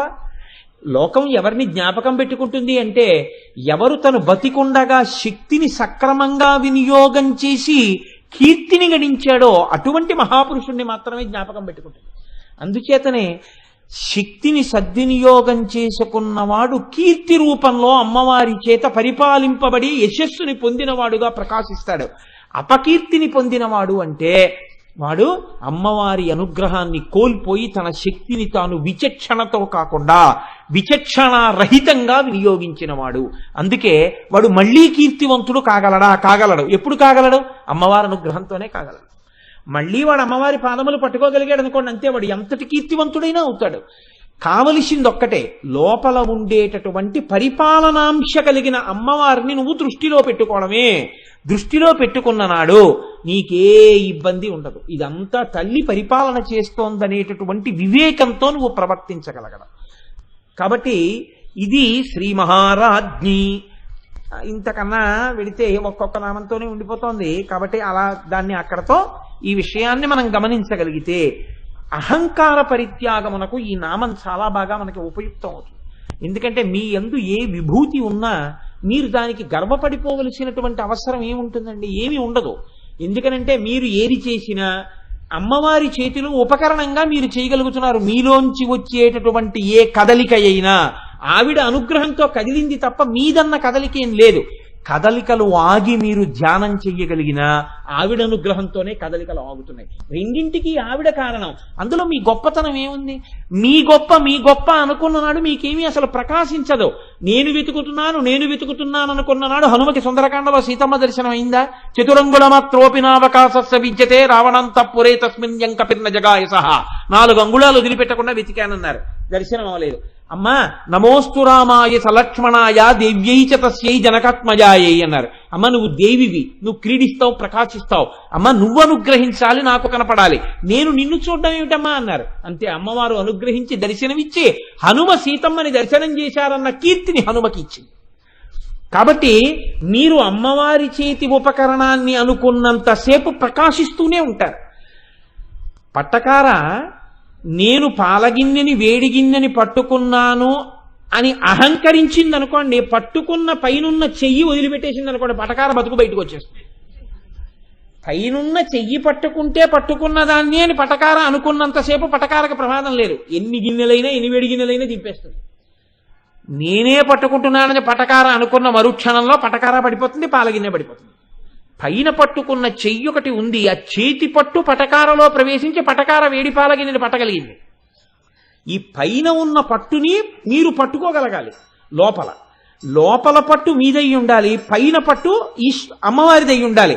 అమ్మవారు మిమ్మల్ని పట్టుకుంటే ఆ పట్టుకున్న పట్టు సడలిపోకుండా లోపలి పట్టు మీదై ఉంటే ఈ పట్టు గట్టిపడినంత కాలం మీరు పైకి ఎక్కుతూనే ఉంటారు, ఇబ్బంది ఉండదు. కాబట్టి ఇది జాగ్రత్తగా తెలుసుకోవడమే శ్రీ మహారాజ్ఞి అనబడేటటువంటి శబ్దానికి ప్రధానమైన అర్థం. నా ఇంట అందరికీ ఆకలేసినప్పుడు ఆకలేసిన దానికి సరిపడ అన్నం దొరుకుతోంది అంటే సింహాసనంలో ఉన్నవాడి అనుగ్రహం. ఆ తిన్న అన్నం జీర్ణం అవుతోంది అంటే సింహాసనంలో ఉన్నవాడి అనుగ్రహం. నా ఇంట ఉన్నవాళ్ళు ఎప్పుడు కళ్ళు తుడుచుకోకుండా సంతోషంగా ఉంటారు అంటే సింహాసనంలో ఉన్నవాడు అనుగ్రహం. వాడు క్రూరుడై నా పట్ల అమర్యాదతో, నా పట్ల తీక్ష్ణ దృష్టితో కాకుండా నా పట్ల ప్రసన్నుడై పరిపాలిస్తున్నాడు. ఎంతో సంతోషంగా పరిపాలన చేస్తున్నాడు. వాడు పరిపాలకుడు, అందుకని వాడు ఒక్కడే సింహాసనంలో ఉంటాడు. మిగిలిన వాళ్ళందరం సింహాసనంలో ఉన్నవాడిని అర్చించడానికి నేను పేటో గర్భాసనమో వేసుకుంటాను, నేను సింహాసనం వేసుకోను. సింహాసనం ఒక్కడికే. ఎవరికి? ప్రభువుకొక్కడికే. పరిపాలించేవాడెవడో వాడే సింహాసనం మీద కూర్చుంటాడు. మూర్ధాభిషిక్తుడిని చేశారంటారు. ఇంకా పరిపాలన చెయ్యడం మొదలు పెట్టాడు ఈయన. గుర్తేమిటి? ఆయన సింహాసనం మీద కూర్చోబెడతారు. ఆయన సింహాసనం మీద కూర్చున్నాడు, పరిపాలన చేస్తాడు. అందుకే దానికి పంచముఖము అని, పంచాననము అని పేరు. పంచాననము అంటే విశాలమైనటువంటి ముఖంతో ఉంటుంది. అది సింహము పరిపాలన చేస్తుంది. సింహానికి పరిపాలనాంశ వేరొకరు ఇచ్చింది కాదు, తనంత తానుగా ఉంటుంది. అది సింహం పిల్లైనా సరే పరిపాలనాంశంతో ఉంటుంది. ఆ పరిపాలనాంశ కలిగినటువంటి పుట్టుకతో పరిపాలనాంశ కలిగినటువంటి సింహం ఎటువంటిదో ఆ సింహమును ఆసనముగా కలిగినటువంటి వాడు కూడా అలా పరిపాలనాంశ కలిగినటువంటి వాడే. అందుకే మనం చూడండి, మీరు పూజ మొదలెడితే దేంతో? ఏదున్నా లేకపోయినా పంచపాత్ర ఉండాలి కదండి. ఆచమనం చెయ్యాలిగా. పంచపాత్ర ఒకటి ఉంటే సంధ్యావందనం అయిపోతుంది. కాబట్టి పంచపాత్ర ఉంటుంది. పంచపాత్ర అంటే ఏ 5 ఉంటాయండి అందులో?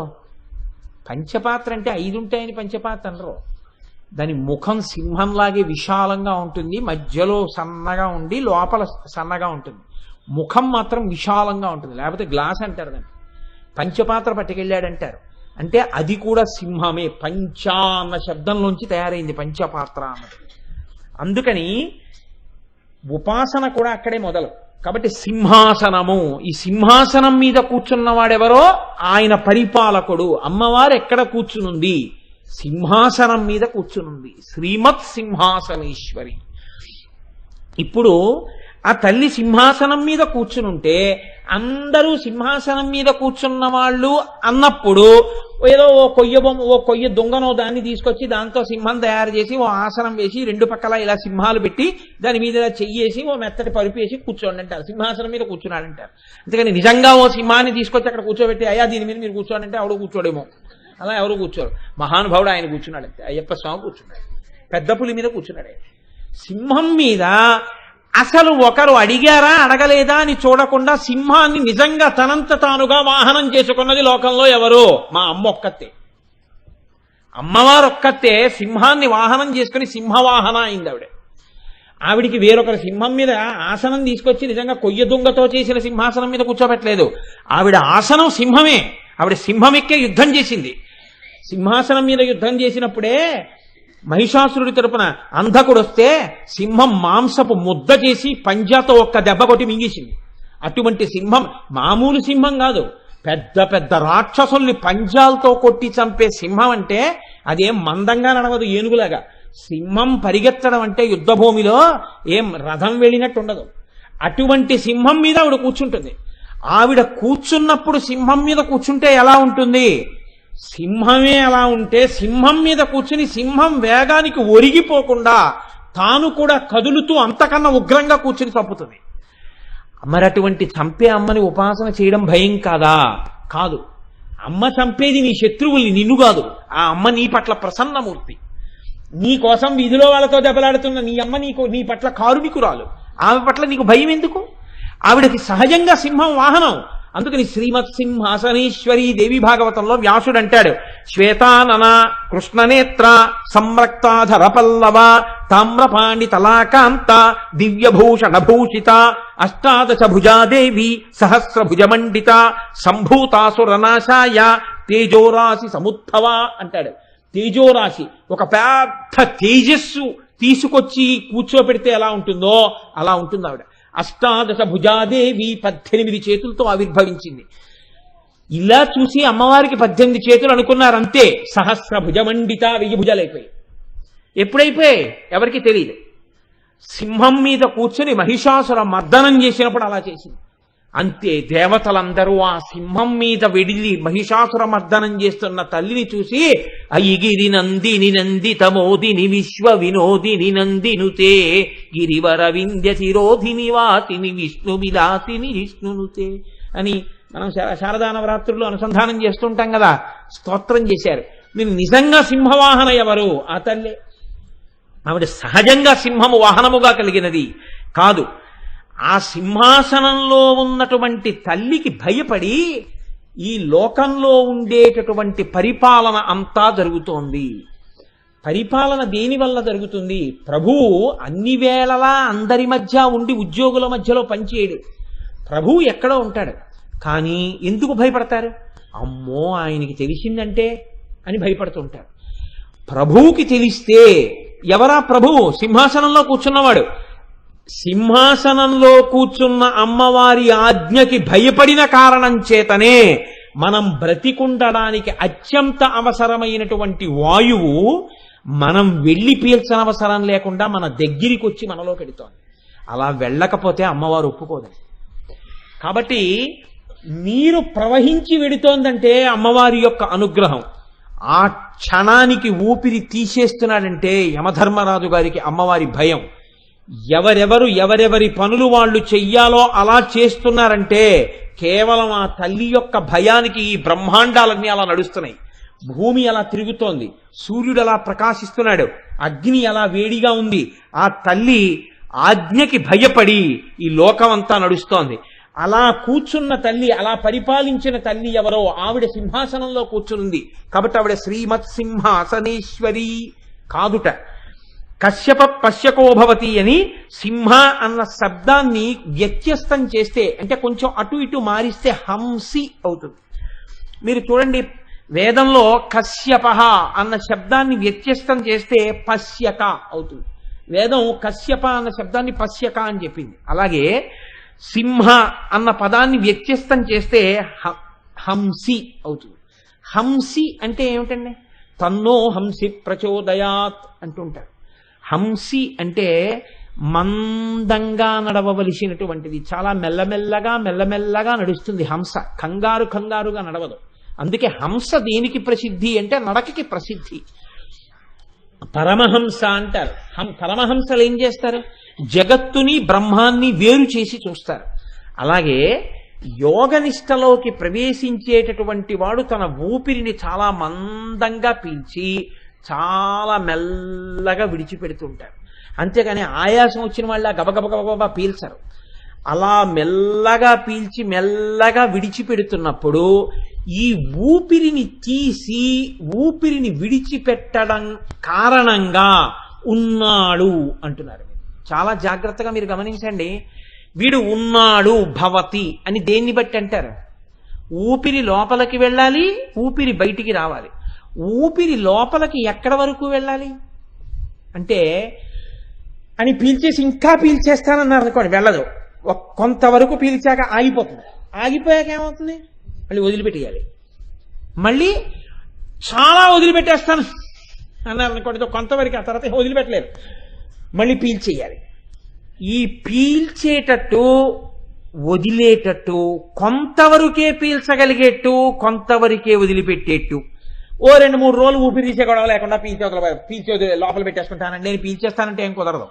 అది మెల్లగా పీల్చి అలా ఎప్పుడూ పీలుస్తూ ఉండవలసిందే, ఎప్పుడూ వదిలిపెడుతుండవలసిందే. ఇలా పీల్చి ఇలా విడిచిపెట్టేటటువంటి ఊపిరి రూపంలో హంసగా లోపలికి బయటకి లోపలికి బయటకి తిరుగుతోంది ఒక ఆవిడే హంస నడక, మెల్లగా నడుస్తోంది బయటికి లోపలికి. ఆవిడ నడుస్తోంది కాబట్టి ఆవిడ ఎక్కడ వరకు చేరుతోందో ఇంకా తీయలేక ఆగిపోయిన స్థానం ఆవిడ పాదాల దగ్గరికి వెళ్ళి ఆగింది. అది కలుషితం అయ్యాక అక్కడ ఉన్న మలినాల్ని పట్టుకున్న తర్వాత మళ్ళీ ఉంచడం కోసం ఆ ప్రాణిని ఆవిడ మళ్ళీ ఆ మలినములతో ఉన్నదాన్ని బయటికి వదిలిపెట్టిస్తోంది. మళ్ళీ మంచి గాలిని తీయిస్తోంది. ఇలా తీయించి విడిచిపెట్టి తీయించి విడిచిపెట్టి లోపల కూర్చుని హంసగమనంగా నడిపిస్తున్న తల్లి ఇక్కడ సింహాసనంలో కూర్చునుంది. ఆవిడ పాదముల వరకే వెడుతుంది, ఆవిడ దగ్గర నుంచే వస్తుంది. ఆవిడ సింహాసనంలోంచి లేచిపోయింది అనుకోండి, శివం శవం. ఇక తీయదు, ఇక వదలదు. తీసినది వదలదు, వదిలినది తీయదు. కాబట్టి ఎక్కడుంది ఇప్పుడు శ్రీమత్ సింహాసనేశ్వరి? ఇక్కడే ఉంది. కాబట్టి సింహాసనం ఎక్కడుంది? ఈ హృదయ గుహలోనే ఉంది. ఇక్కడుంది ఆవిడ దర్బార్. ఆవిడ ఇక్కడ కూర్చుని ఆవిడ ఎంతసేపు అంటుందో అంతసేపు హంస తిరుగుతుంది. ఆవిడ అని లేచిందనుకోండి, ఆగిపోయింది. కాబట్టి అమ్మా నువ్వు ఎక్కడున్నావు? ఇక్కడున్నావు. మత్సింహాసనేశ్వరి, నా సింహాసనంలో కూర్చునున్నది ఎవరావిడ? శ్రీ. ఆవిడ ఉండబట్టి శోభ, ఉన్నానని గుర్తు. కాబట్టి శ్రీ మత్సింహాసనేశ్వరి, ఇక్కడే ఉన్న శ్రీస్వరూపమై మంగళప్రదమై శోభనప్రదమై శుభప్రదమై ఇక్కడే ఉన్న తల్లి. నాకిప్పుడు మీరు ఒక్క మాట చెప్పండి. లలితా సహస్రనామం చదువుతూ శ్రీమాత శ్రీ మహారాజ్ఞి శ్రీమత్ సింహాసనేశ్వరి అని పీల్చేటప్పటికి ఆవిడ ఎక్కడుంది? సాధారణంగా దీని తర్వాతే పీల్చాలి మీరు. అక్కడే ఉంది ఆవిడ. ఊపిరి ఎక్కడికి వెడుతోందో అక్కడే ఉంది. ఆ స్పృహ మీకు కలిగిందనుకోండి, ఆగిపోదండి ఆ నామాలు చెప్పడం. ఓ ఇక్కడే శ్రీమత్ సింహాసనేశ్వరి, అక్కడికే వెళుతోంది ఊపిరి, అక్కడి నుంచే వస్తోంది. ఆ రావడం వెళ్ళడం ఆవిడ అనుగ్రహంతో జరుగుతున్నాయి. హంస రూపంలో కదులుతోంది మెల్లగా. ఆ తల్లి ఇక్కడే ఉంది. ఆవిడ చరణ పద్మముల దగ్గరికే వెళ్ళొస్తోంది ఊపిరి అన్న భావన మీరు చెయ్యగానే తర్వాత నామం మీకు ఎలా గుర్తొస్తుంది? మనసు దాన్ని వదిలిపెట్టి లోపలికెళ్ళి ఈ దర్శనం మొదలెట్టింది, ఆగిపోయింది. అంటే నిజంగా లలితా సహస్రం వాడు చదివాడు. అందుకని లలితా సహస్రం అర్థమై చదవడం అంటే ఏంటి అంటే అక్కడ దర్శనం పొందేశారు. లలితా సహస్రం ఏ నామం దగ్గర మీరు అనుభవించి ఆగిపోయారో అక్కడ మీ జన్మ ధన్యమైపోయింది. ఎప్పుడూ ఆగకుండా చక్కగా చదివేస్తున్నాను, ఎప్పటికీ మీరు రమించలేదని గుర్తు కదండి. కాబట్టి శ్రీమత్ సింహాసనేశ్వరి ఇక్కడే ఉంది ఆ తల్లి కాదు. దీనికి ఇంకొక అర్థం ఏమిటో తెలుసా అండి? శ్రీమత్ సింహాసనేశ్వరి అంటే ఆ తల్లి ఉపనిషత్ అంది యత్ ప్రయంత్యభిసంవిశంతి అంది. ఈ లోకములన్నీ ఎందులోంచి వచ్చాయో అందులోకే వెళ్ళిపోవాలి. మళ్ళీ నేను మీతో ఈ మధ్యనే ఇలా ఉంది, ఎప్పుడో ఓ మాట అన్నాను, ఈ సభలో ఉన్నానో ఏ సభలో ఉన్నానో, సభ తర్వాత సభ, సభ తర్వాత సభ, ఊరి తర్వాత ఊరులో నేను ఎక్కడ ఏం చెప్పానో నాకే గుర్తుండట్లేదు. జీవితం అనగా ఏమి? పంచభూతములలోంచి వచ్చి పంచభూతములలోకి వెళ్ళిపోవడానికి మధ్యలో ఉన్నటువంటి స్థితి. నటుడు అంటే ఏంటంటే, నటన అంటే ఏంటి? నటన అంటే రంగు వేసుకుని వేదిక మీద ఎక్కి ఆడిన కొంత కాలము, దాన్ని నటన అంటారు. అలాగే జీవితం అనగా ఏమి? ఈ పంచభూతములలోంచి పైకొచ్చి మళ్ళీ పంచభూతాల్లోకి వెళ్ళిపోవడానికి మధ్యలో ఉన్నటువంటి సంధి కాలానికి జీవితం అని పేరు.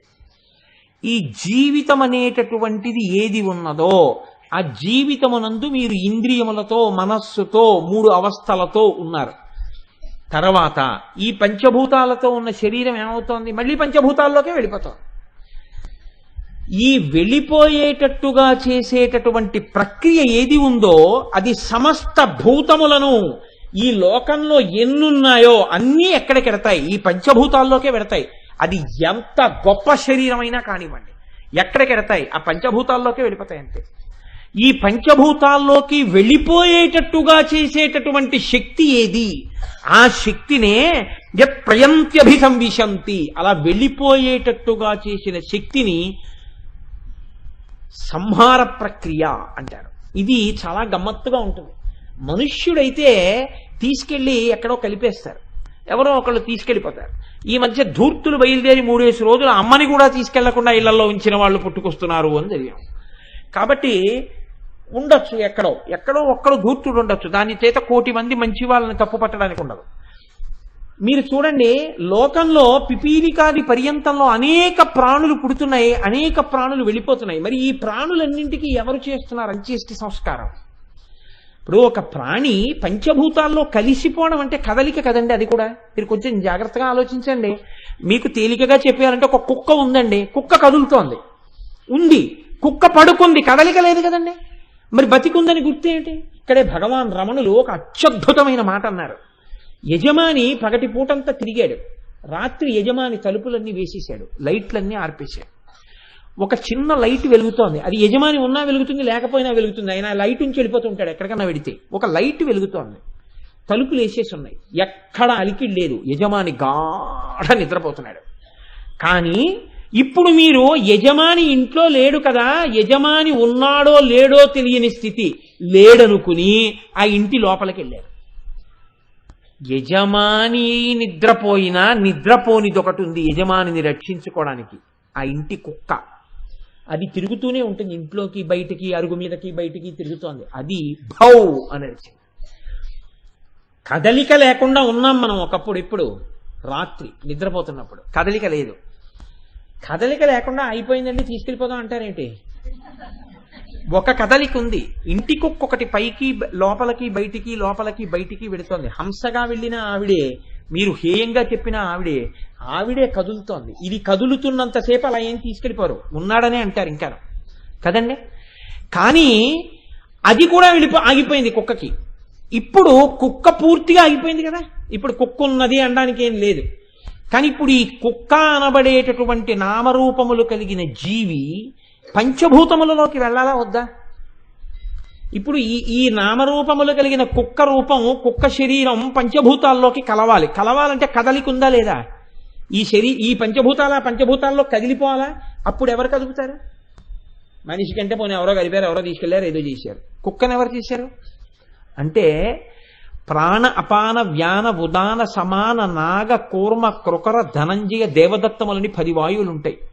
ఇందులో లోపల ఉండేటటువంటి ధనంజయం అనే వాయువు ఏం చేస్తుందంటే ఆ శరీరం ఉబ్బిపోయేటట్టు చేసేస్తుంది. అంటే లోపల ఉబ్బిపోయేటట్టు చేస్తుంది ఆ వాయువు. ఇప్పుడు అది ఏం చేస్తుందంటే ఉబ్బుతుంది కుక్క.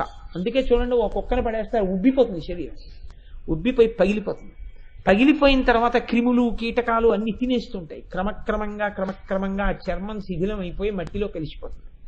ఇప్పుడు ఆ మొదట ఉబ్బిపోవడం అన్న కదలిక లేకపోతే అది పగలదు అసలు. కాబట్టి పంచభూతాలలోకి కలిపేసే శక్తి ఎప్పుడూ తిరుగుతూనే ఉంది అన్ని ప్రాణుల యందు. అది ఆ కదలిక ఏదుందో అది సంహార ప్రక్రియ. దాని గురించి భయపడిపోయి ఆలోచించవలసిన అవసరం లేదు అని చెప్పింది శాస్త్రం. ఎందుకో తెలుసా అండి? దీన్ని మోక్ష సాధనంగా మీరు ఆలోచిస్తే ఈశ్వరుణ్ణి చేరిపోవడమే మనిషి జీవితంలో ఉండేటటువంటి ప్రధాన ప్రయోజనం. మనిషిగా పుట్టినవాడు ఏం చెయ్యాలి అంటే భగవంతుల్లో కలవాలి. భగవంతుల్లో ఎన్ని జన్మలెచ్చినా కలవకుండా భోగం భోగం భోగం భోగం అంటూ ఉండిపోయాడు అనుకోండి, ఇలాంటి వాళ్ళందరినీ తనలో కలుపుకోవాలి అమ్మవారు ఎప్పుడో ఒకప్పుడు. ఇక వాడు కలవడం. ప్రభుత్వం ఏం చేస్తుందంటే వీడి జన్మలో వీడు పాస్ అవడం, 12 మార్లు 10వ తరగతి పరీక్ష రాసిన వాడిని పాస్ చేయించున్నాము అంటుంది. వాడు పాస్ అయిపోతాడు. లేకపోతే ఈసారి లెక్కల పరీక్షలో 15 మార్కులు వచ్చిన వారికి 20 మార్కులు మోడరేషన్ ఇచ్చి పాస్ చేస్తున్నాం అంటుంది. అంటే వాడు తెచ్చుకోలేదు, గవర్నమెంట్ పాస్ చేసేసింది. వాడు ఇప్పుడు వాడు పాస్ అయ్యాడా, ఇంకోళ్ళు పాస్ చేసేసారా? పాస్ చేసేసారు. అలాగా వాడంతట వాడికి ప్రమోషన్ తెచ్చుకోవడానికి కావలసిన నైపుణ్యం లేదు, కానీ వాడికి సీనియారిటీ వచ్చేసింది, వయసు వచ్చేసిందని ప్రమోషన్ ఇచ్చేశారు. ఇప్పుడు వాడికి వచ్చేయి లేదు, వాడు తెచ్చేసుకున్నాడు కాలగతిలో. అలా సీనియారిటీ కమ్ సూటబిలిటీ అన్న సీనియారిటీతో ఇచ్చేస్తుంటారు కదండి. అలా అంటే నేను ఎవరిని విమర్శించట్లేదు, అదొక విధి విధానం ఎవరో పెట్టుకున్నారు పెద్దలు, వాళ్ళ బుద్ధిలో ఏం పెద్ద పెద్ద ఆలోచనలు ఉన్నాయో. కాబట్టి హింస, హింస అన్న శబ్దానికి అర్థం ఏంటంటే సింహ అన్న శబ్దం హింసించునది అని ఒక అర్థం. సింహ శబ్దానికి హింసించునది అంటే ప్రళయకాలంలో తనని పొందలేకుండా ఉండిపోయినటువంటి జీవుల్ని అమ్మవారు ఏం చేస్తుందంటే, ఇక వీడు నన్ను పొందడం అన్నది కుదరదు, వీడికి అసలు ఏ ఉపాసన లేదు, వీడు ఎన్ని జన్మలెత్తినా ఇలాగే ఉంటున్నాడు, కాబట్టి వీడు నన్ను పొందడం కాదు, నేనే వీడిని పొందేస్తాను, గొడవ వదిలిపోతున్నట్టు. అంటే ప్రభుత్వమే వీడిని పాస్ చేసేసినట్టు. ఏం చేస్తుంది? ఇలాంటి వాళ్ళందరూ నల్లపూసల్లా పడుంటే అమ్మవారు ఏం చేస్తుందంటే ఓ మైనపు ముద్దలా దొల్లుతుంది వీళ్ళ మధ్యలో. ఇప్పుడు నల్లపూసలు మైనపు ముద్ద కంటుకున్నాయా, మైనపు ముద్ద వచ్చి నల్లపూసలను అంటించుకుందా? మైనపు ముద్ద అంటించుకుంది, అమ్మవారే పొందేసింది. అదే సింహాసనేశ్వరి అంటే అమ్మవారే పొందినది, హింసించున్నది అని మీరు అర్థం చెప్పారనుకోండి, అప్పుడు దాని వ్యగ్రత కనపడుతుంది. అందులో కాదు, అందులో కారుణ్య దర్శనం చేయాలి. అమ్మ అంటే దయ, అమ్మ అంటే కారుణ్యం. అందుకని అమ్మ చేసేటటువంటి సంహార ప్రక్రియ యందు అమ్మ పొందడంలో జీవుల్ని అనుగ్రహించి వాళ్ళని తనలోకి కలిపేసుకుని మోక్షం ఇస్తోంది తప్ప అమ్మవారు హింసించడం ప్రధానంగా ఉన్నది కాదు. కాబట్టి ఎంతటి దయాశాలి అంటే మనం పొందలేకపోతే ఆవిడే ఆఖరికి మనని తనలో కలిపేసుకోగలిగినంత ఔదార్యమూర్తి. ఈ మాట చెప్పడమే శ్రీమత్ సింహాసనేశ్వరి. ఇటువంటి శ్రీమత్ సింహాసనేశ్వరి అయినటువంటి తల్లిని 5 సింహాసనం అని చెప్తే ఈ 5 శాక్తేయ ప్రణవములు అన్నారు.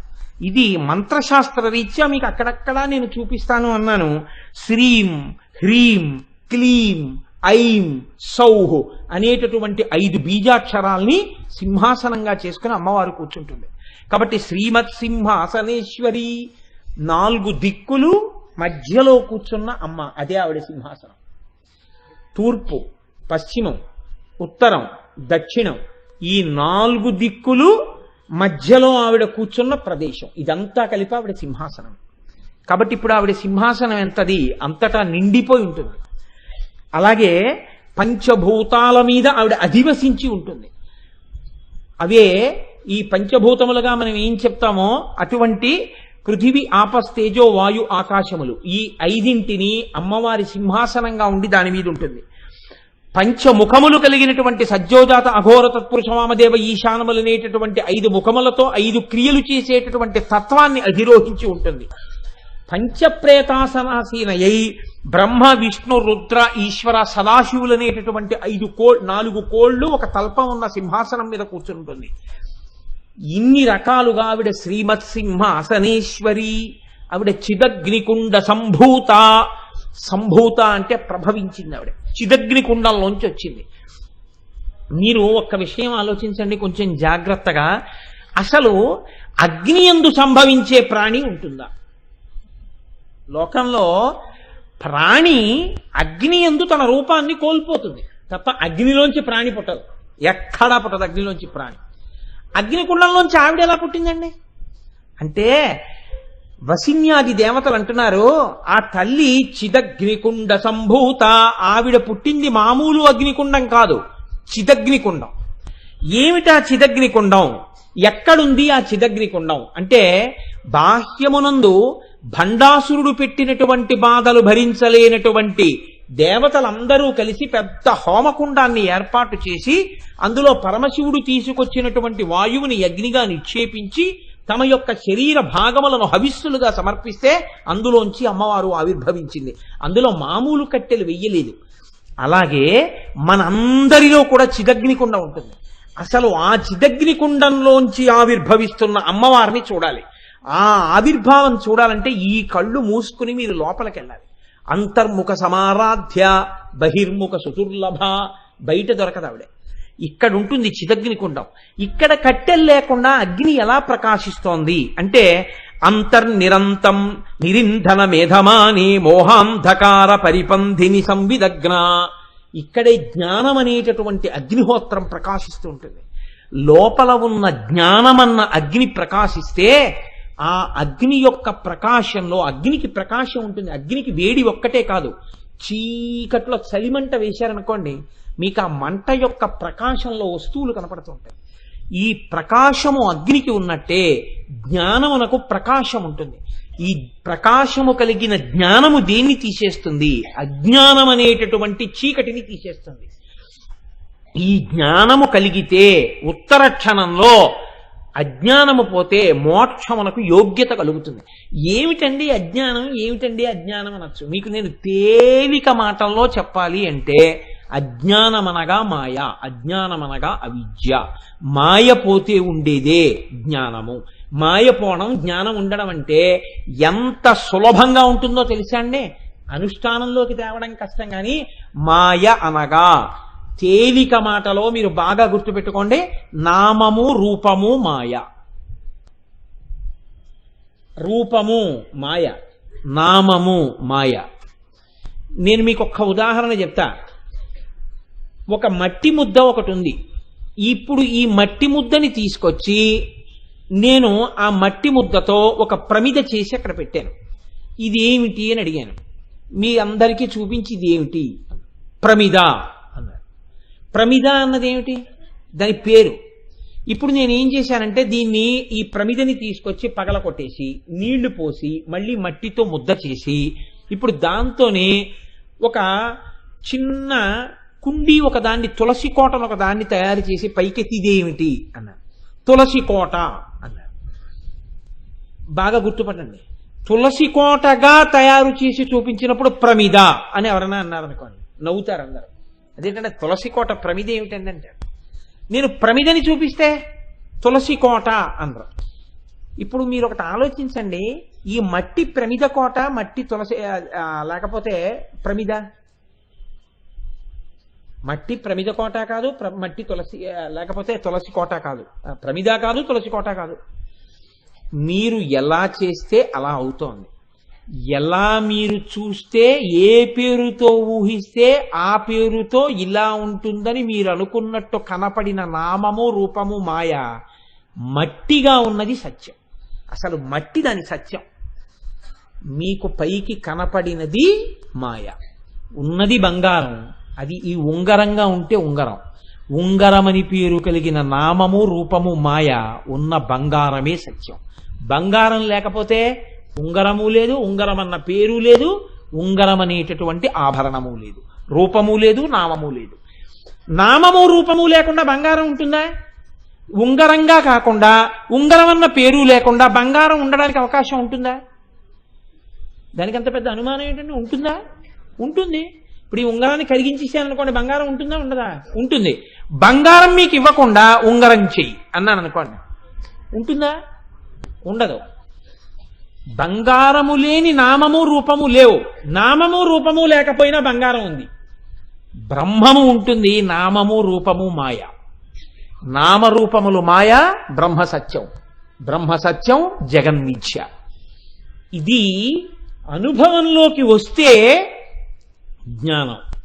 అది రాకుండా నామరూపములే కనపడుతుంటే మాయ. ఈ మాయని దాటాలంటే అమ్మవారి అనుగ్రహం ఉండాలి. అనుగ్రహం ఉంటే అంతటా ఏం కనపడుతుంది? ఈశ్వరుడే కనపడతాడు. ఈశ్వరుడు తప్ప ఇంకోటి కనపడదు. అంతటా ఉన్నది ఈశ్వరుడే. దుంగగా ఈశ్వరుడు, మైకుగా ఈశ్వరుడు, దీనిగా ఈశ్వరుడు. అందుకే రామకృష్ణ పరమహంస ఒక అత్యద్భుతమైన మాట చెప్తుండేవారు. ఒక ఆయన్ని పట్టుకెళ్ళి ఒక ఆయన వెళ్ళిపోతున్నాడు, తన్నుకు పడిపోతే స్పృహ తప్పిపోయింది. స్పృహ తప్పిపోయి ఆయన పడుండగా ఓ గుర్రాల దండుకటి పరిగెత్తుకుంటూ ఆయన మించి నడిచి వెళ్ళిపోయిన తర్వాత ఆయన ఒంటి నిండా దెబ్బలు తగిలిన తర్వాత ఎవరో చూశారో ఆయన్ని తీసుకెళ్లారు, కూర్చోబెట్టారు, ముఖం మీద నీళ్లు చల్లారు. తెలివి వచ్చిన తర్వాత పక్క వాళ్ళు చెప్పుకుంటూ అయ్యో పాపం ఈయనకి ఇన్ని దెబ్బలు తగిలాయి అది ఇది అన్నారు. అన్న తర్వాత ఈయన్ని అడిగారు తెలివి ఉందో లేదో అని, ఏమైంది నీకన్నారు. ఆయన అన్నాడు, ఈశ్వరుని అనుగ్రహము చేత నాకు ఎదురు దెబ్బ తగిలి పడిపోయినాను, ఈశ్వరానుగ్రహము చేత తెలివి తప్పినది, ఈశ్వరానుగ్రహము చేత గుర్రపు దండు పరిగెత్తినది, ఈశ్వరానుగ్రహము చేత దెబ్బలు తగిలినవి, ఈశ్వరానుగ్రహముతో మీరు నన్ను పైకెత్తారు, ఈశ్వరానుగ్రహము చేత నీళ్లు చల్లారు, ఈశ్వరానుగ్రహము చేత తెలివి వచ్చిందన్నాడు. ఇప్పుడు ఆయనకి ద్వంద్వాలు లేవు. దెబ్బలు తగిలినా ఈశ్వరానుగ్రహమే, నీళ్లు చల్లినా ఈశ్వరానుగ్రహమే. ఆయన మాయకి వశుడై లేడు, అన్నిటా ఈశ్వరానుసంధానమే చేస్తున్నాడు. అంతటా ఈశ్వరుణ్ణి చూడగలిగితే నమచ్చోరాయిచ శిష్ప్యాయిచ ఫేన్యాయిచ జగత్యాయిచ ప్రవాహ్యాయిచ అంతటా ఈశ్వరుడు. ఇది అంత తేలికయ్యుండుంటే శంకరాచార్యుల వారంతటి వారు కాశీపట్టణంలో పొరపాటు పడి ఎవరు నువ్వు పక్కకి తప్పుకో అని ఉండేవారు కాదు. నేను తప్పుకోనా, నాలో ఆత్మని తప్పుకోనా అన్న తర్వాత మనీషా పంచకం చేశారు. అంత తేలికైతే అందరూ మోక్షాన్ని పొందుండేవారు. మాయ తొలగడం ఆవిడ అనుగ్రహంతోనే తొలగుతుంది. ఎవరికి తొలగుతుందో వాడు మోక్షాన్ని పొందుతాడు. అలా పొందగలిగినటువంటి శక్తి ఏర్పడితే చిదగ్నికుండ సంభూత, కర్రలు లేకుండా ఇక్కడే హోమగుండంలోంచి ఆవిడ అగ్ని రూపంలో జ్ఞానాగ్నిగా పైకి ప్రకాశిస్తోంది. ఈ జ్ఞానాగ్ని చేత అంతటా ప్రకాశంలో కనపడేటటువంటి వస్తువు ఈశ్వరుడు ఒక్కడే. హోమకుండంలో ఉన్నటువంటి అగ్ని అన్ని వైపుల నుంచి పవిత్రమే. అటువైపు అగ్నిలో హవిస్సేయండి, ఇటువైపు అగ్నిలోంచి నేను ఏదో వెలిగించుకుంటాను, లేకపోతే వంట చేసుకోవడానికి ఓ చిన్న కర్ర మొక్క వెలిగించుకుంటాను అనరు. ఎటువైపు అగ్నిహోత్రమైనా నమస్కారం చేయవలసిందే. అలాగే ఇక్కడ పుట్టినటువంటి కర్రలు లేని జ్ఞానాగ్ని పరమ పవిత్రం. దీని ప్రకాశంలో కనపడేది ఏది అంటే ఈశ్వరుడే. దాని ప్రకాశంలో లేనిదేది అంటే పోయే చీకటేది అంటే అజ్ఞానమే. కాబట్టి ఇక్కడే ఆవిడ చైతన్యం అనేటటువంటి అగ్నిరూపగా పైకొస్తోంది. ఇది దర్శనం అవడం చాలా గొప్ప విషయం అండి. అందుకే వశిన్యాది దేవతలు కీర్తనం చేయడం వెనకాతల అసలు నిజంగా కళ్ళు మూసుకుని చిదగ్నికుండ సంభూత అన్నప్పుడు ఆవిడ ఇక్కడే ఆవిర్భవిస్తూ పైకొస్తున్నటువంటి స్వరూప దర్శనం కాని ప్రారంభమైతే ఎంత గొప్ప విషయం జరుగుతుందో తెలుసా అండి. దేవకార్య సముద్యత, ఆవిడ దేవతా కార్యము కొరకు అని ఆవిర్భవిస్తోంది. ఆవిడ ఇతరమైనటువంటి కార్యం మీద ఆవిర్భవించడం లేదు. దేని కొరకు? దేవతల కొరకు. ఏమిటి దేవతా కార్యం? భండాసురుడి చేత బాధలు పొందుతున్నారు. భండాసురుణ్ణి నిర్జించడానికి ఆవిడ ఆ అగ్నిహోత్రంలోంచి పైకొస్తోంది. బాహ్య కథ. ఇక్కడ కూడా ఒక భండాసురుడు ఉన్నాడు. ఎవడా భండాసురుడు? హాయిగా తిని హాయిగా పడుకుందాం, హాయిగా ఉందాం, ఎప్పుడు హాయ్ హాయ్ హాయ్ అన్న మాట వాడేవాడు. వాడికి కొంచెం సేపు కూర్చోలేడు, కొంచెం సేపు ఉండలేడు, కొంచెం వినలేడు, కొంచెం జ్ఞానం తెలుసుకోలేడు. ఎప్పుడు ఈ శరీరానికి సుఖంగా ఉండేది చూడాలి. దీనికి ఏదో పందిరేద్దామని చెప్పి గోపాలకృష్ణ గారు ఆచ్ఛాదన మంటపం కోసం స్తంభాలు కడితే వీపానించుకునేటటువంటి వస్తువులుగా చాలా మందికి ఉపయోగపడతాయి. ఎందుకంటే అదొక హాయ్. ఎందుకని అంటే స్తంభం వెతుక్కుని కూర్చుంటారు కొంతమంది. నేను అన్నీ గమనిస్తుంటాను, అలా గమనించిన వెర్రివాడిని ఏమి కాదు. కాబట్టి ఇది ఎటువంటి స్థితి అంటే ఎప్పుడు శరీరముతో తాదాత్మ్యత తప్ప దేవకార్య సముద్యత. దేవకార్య సముద్యత అంటే ఆవిడ దేవతల కార్యం కోసం ఎందుకు వస్తుంది? ఈ భండ ప్రవృత్తిని నశింపచేసి. అలా బతకడం కాదు. భగవద్ విషయంలో నువ్వు కొంచెం ఓపికతో కూర్చుని దేవతల యొక్క కార్యాన్ని సాధించాలి. ఏమిటి ఈ దేవతల యొక్క కార్యం? ఆవిడ ప్రతిజ్ఞ చేసింది, యదా యదా హి సాధూనాం దుఃఖం భవతి దానవ తదా తేషాంచ రక్షార్థం దేహం సంధారయామ్యహం అంది. ఎప్పుడెప్పుడు భక్తుల్ని రాక్షసులు బాధ పెడతారో అప్పుడప్పుడు నేను ఆవిర్భవిస్తాను. భక్తులైన వాళ్ళని రాక్షసులు బాధ పెట్టారు, వాళ్ళని రాక్షసుల్ని దునిమాడి తన భక్తుల్ని రక్షించుకోవడానికి ఆవిడ ఆవిర్భవించింది కాదు. ఇక్కడ ఒక చిన్న గమ్మత్తు ఒకటి ఉంది. ఏది ఆ గమ్మత్తు అంటే రాక్షసులంటే ఎక్కడో ఉండరు. కామక్రోధశ్చ లోభశ్చ దేహే తిష్టంతి తస్కరాహ జ్ఞానరత్నాపహారాయ తస్మాత్ జాగ్రత్త జాగ్రత్త. ఇక్కడే ఉంటారు రాక్షసులు. కామక్రోధ లోభ మద మోహ మాత్సర్యములనేటటువంటి 6 రాక్షసులు జ్ఞానాన్ని దొంగిలించడానికి కూర్చుంటారు. మనం అమ్మా వీళ్లతో నేను బాధపడలేకపోతున్నాను, ఈ రాక్షస బాధలు, అమ్మా నువ్వే రక్షించు అని శరణాగతి చేసినటువంటి భక్తులు ఎవరుంటారో అటువంటి భక్తులలో ఆవిర్భవించి వాణ్ణి తన మార్గంలోకి తిప్పుకుంటుంది ఆవిడ. శరణాగతి చేసిన వాణ్ణి రక్షించడానికి ఇక్కడ ఆవిర్భవిస్తుంది. అప్పుడు చిదగ్నికుండ సంభూత దేవకార్య సముద్యత. దేవకార్యము అంటే ఇక్కడ ఉన్నటువంటి మంచి లక్షణాలు దేవతలు. ఈ మంచి లక్షణాల్ని రక్షించి చెడ్డ లక్షణాల్ని పోగొట్టేది మనంత మనం చేసుకోలేక అమ్మవారిని శరణాగతి చేస్తే ఇక్కడే ఆవిర్భవించి రక్షించేటటువంటి అమ్మవారి యొక్క సౌజన్యమే దేవకార్య సముద్యత. అందుకే బలిపీఠం మీద మనం విడిచిపెట్టవలసినవి ఏవి అంటే, దేవాలయంలోకి వెళ్ళినప్పుడు బలిపీఠం మీద ఇతరమైనటువంటి జంతువులకి బలిహరణం పెడతారు. మనం దేవాలయంలోకి వెళ్ళినప్పుడు బలిపీఠం దగ్గర వదిలిపెట్టవలసినవి ఏవి అంటే, లోపల పరమాత్మ దర్శనం చేయడానికి మీరు మీలో ఉన్న దుర్గుణాల్ని బలిపీఠం మీద పెట్టాలి, పెట్టి లోపలికి వెళ్ళాలి.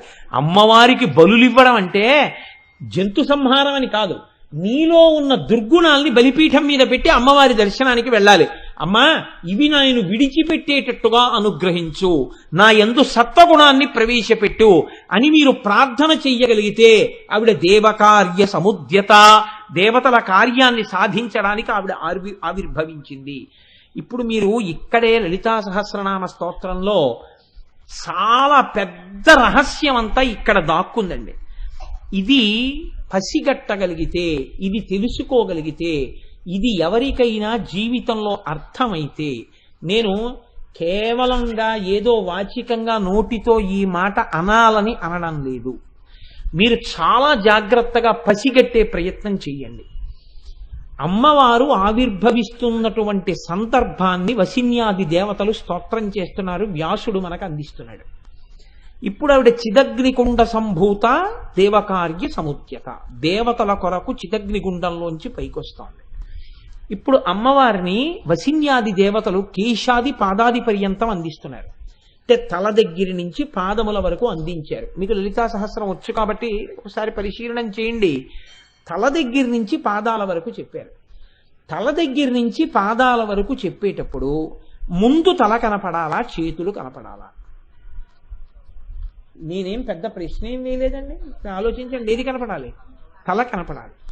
వసిన్యాది దేవతలు తల చెప్పారా? ఏది చెప్పారు? చతుర్బాహు సమన్విత, 4 బాహువులు చెప్పారు. ముందు చేతులు చెప్పారు.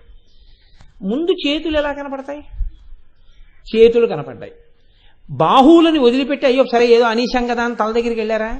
రాగస్వరూప పాషాఢ్య క్రోధాకార అంకుశోజ్వల మనోరూపేక్షుకోదండ పంచతన్మాత్రసాయక. పోనీ 4 చేతులు అయిపోయాక తల చెప్పారా? నిజారుణ ప్రభాపూరమజ్జద్ బ్రహ్మాండ మండల. మళ్ళీ కాంతి చెప్పారు. చెప్పాక ఇప్పుడు ఏం చెప్పారు? చంపకాశోక పున్నాగ సౌగంధిక లసత్కచ. ఇప్పుడు కబరీబంధం తల చెప్పారు. తల చెప్పడానికి ముందు, చేతులు చెప్పే ముందు కాంతి చెప్పారు. ఎలా చెప్పారు? ఉద్యద్భాను సహస్రాభ అని చెప్పారు. తర్వాత చేతులు ఆయుధాలు చెప్పారు.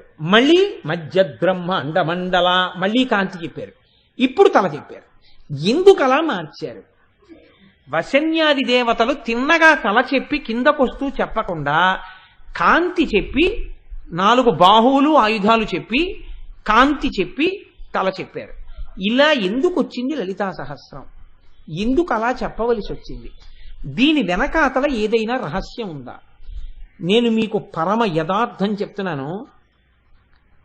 జీవితంలో కొన్ని కోట్ల కోట్ల కోట్ల జన్మల పాటు జీవయాత్ర జరిగిన తరువాత ఎప్పుడో ఎక్కడో ఒక్కసారి మాత్రమే జీవితంలో అందుకునేటటువంటి మహత్తరమైన రహస్యాన్ని ఎవరు యోగ్యులో వాళ్ళకి అందించడం కోసమే అమ్మవారు వసిన్యాది దేవతలతో చేయించినటువంటి ప్రక్రియ ఈ స్తోత్రంలో వచ్చినటువంటి ఈ మార్పు.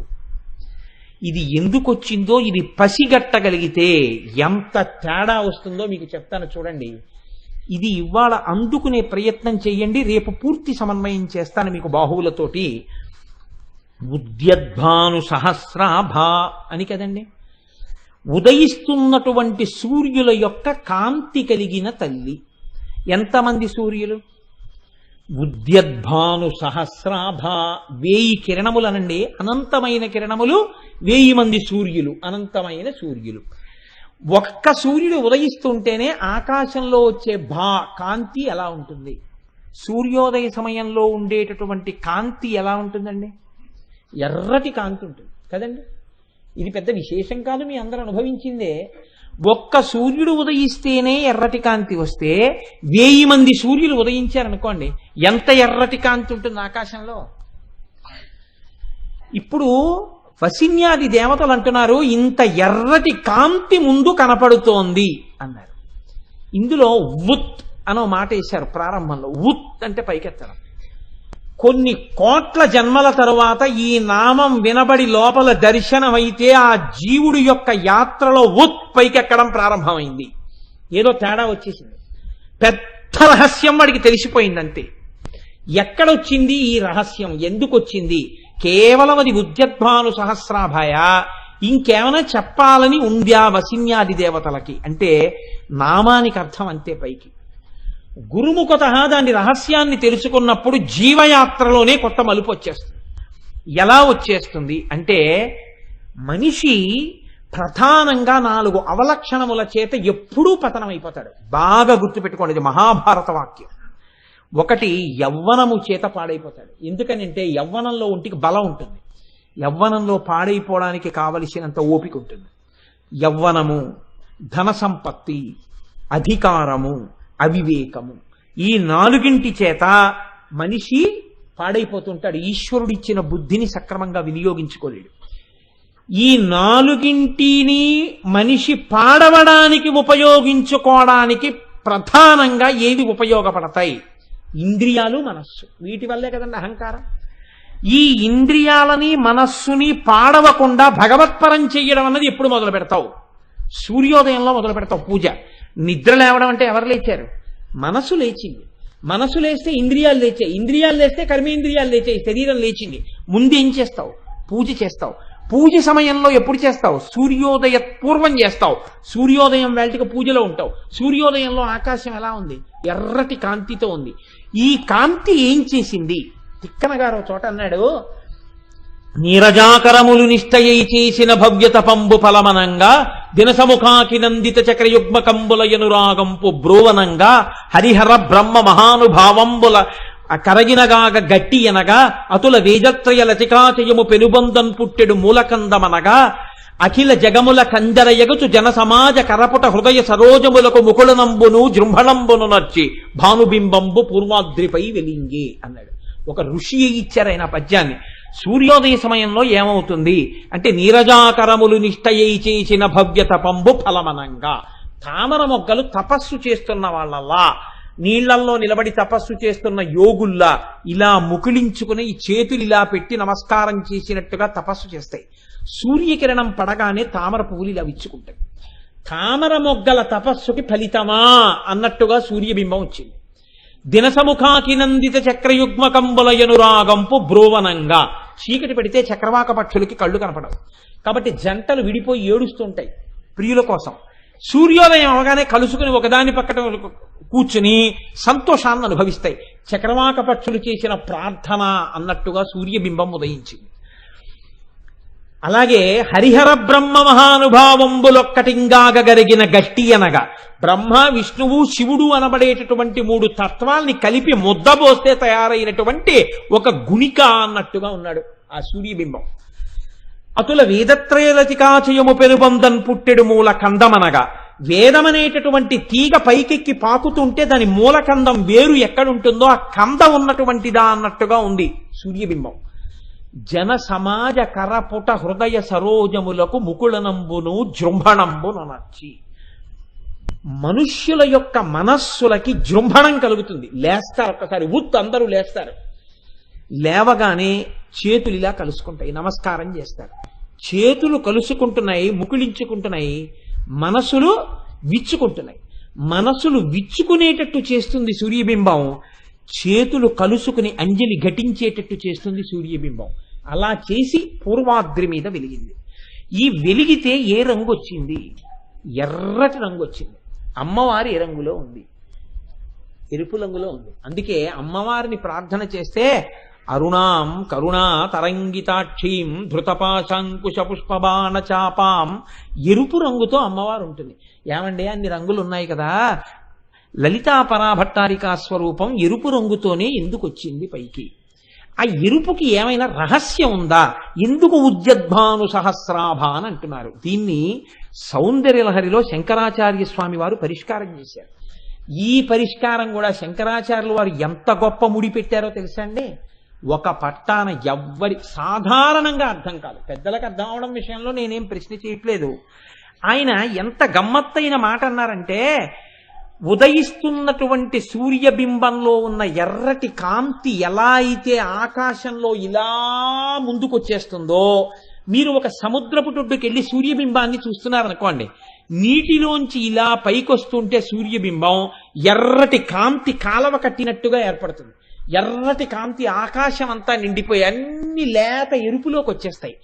అమ్మవారి ఆవిర్భావాన్ని కూడా ఎరుపు రంగుతో ధ్యానం చేస్తే ఈ ఎరుపు ఏమవుతుందంటే, ఒక నాటకం వేసేటప్పుడు అన్ని లైట్లు ఆర్పేసి ఎర్రటి లైట్ వేశారనుకోండి, ఆ ఎరుపు కాంతిలో తెర, వెనకాల ఉన్నటువంటి వేదిక, దాని మీద ఉన్న నటుడు నటి అందరూ ఎర్రగా కనపడినట్టే ఎర్రటి రంగు అమ్మవారిది ఉపాసన చేస్తే ఆ ఎరుపుతనం వచ్చేస్తే లోకం, మీ పూజా మందిరం మీరు ఆ ఎరుపులో కలిసిపోయినట్టుగా మీరు ఉపాసన చేస్తే ఏమవుతుంది? ఎందుకు ఆ ఎరుపుకి గొప్పతనం వచ్చింది? ఎందుకు ఆ మాట వసిన్యాది దేవతలు చెప్పారు? శంకరాచార్యులు వారు అన్నారు, అలా చేస్తే ఏమవుతుందో శంకరాచార్యులు వారు చెప్పారు. కొంచెం చాలా జాగ్రత్తగా వినే ప్రయత్నం చేయండి. అంత తేలికగా ఏముండదో, పట్టుకుంటే జీవయాత్రలో కొత్త మలుపు వచ్చేస్తుంది. తనుఛాయాభిస్తే తరుణ తరణి శ్రీ సరణిభిః దివం సర్వాముర్వీమరుణిమనిమగ్నాం స్మరతి యః భవం త్యస్యత్రస్యద్వన హరిణచాలీన నయనాః సహోర్వశ్యావస్యాః కతి కతి నగీర్వాణగణికాః. ఆకాశంలో సూర్యబింబం ఉదయించినప్పుడు వచ్చినటువంటి ఎర్రటి కాంతి శ్రీసరణి అలా ముందుకొచ్చేసి మీరు కూర్చున్న చోటంతా కూడా ముంచెత్తితే, ఆ ఎరుపులో మీరు కూర్చున్న ప్రాంతం మునిగిపోతే, మీరు మునిగిపోతే, ఆ ఎరుపులో మీరున్నట్టుగా మీరు ధ్యానం చేస్తే ఏమవుతుంది? ఊర్వశితో సహా 3 లోకాలలో ఉన్నటువంటి సౌందర్య రాసులైన దేవవేశ్యలైన అప్సరసలతో సహా స్త్రీలందరూ మీకు వశులైపోతారు. మొహమాట పడకుండా చెప్పండి, శంకరాచార్య స్వామి వారు ఈ శ్లోకం ఇస్తారని మీరు అనుకుంటున్నారా? అంతే ఆ శ్లోకానికి అర్థం. సౌందర్యలహరిలో శంకరాచార్య స్వామి వారు రాసిన శ్లోకం, ఆయన మనకు అందించిన శ్లోకానికి అర్థం బాహ్యంలో అంతే. ఇప్పుడు ఈ శ్లోకం చదివిన వాడు ఏమనగాలి? అయ్యా ఏమిటండి ఈ శ్లోకం, నేను అమ్మవారి ఎర్రటి రంగుని ఉపాసన చేయడం ఏమిటి, ఆ ఎర్రటి కాంతిలో నేను కూర్చున్నట్టుగా అమ్మవారి రంగుని దర్శనం చేయడం ఏమిటి, లోకంలో ఉన్న ఆడవాళ్ళందరూ ఎటువంటి వాళ్ళుట, పైగా అందులో కూడా వనంలో ఉన్నటువంటి హరిణశాలీన నయనాః, భీత హరిణం ఎలా ఉంటుందో అంత అందమైన కన్నులున్న ఆడవాళ్ళు కూడా వశులైపోతారు. అది దాని ప్రయోజనం అన్నారు. అప్పుడు మీరు నిజంగా ఆలోచించండి, ఈ ఉపాసన చెయ్యవలసిన అవసరం ఎవరికైనా ఉంటుందా?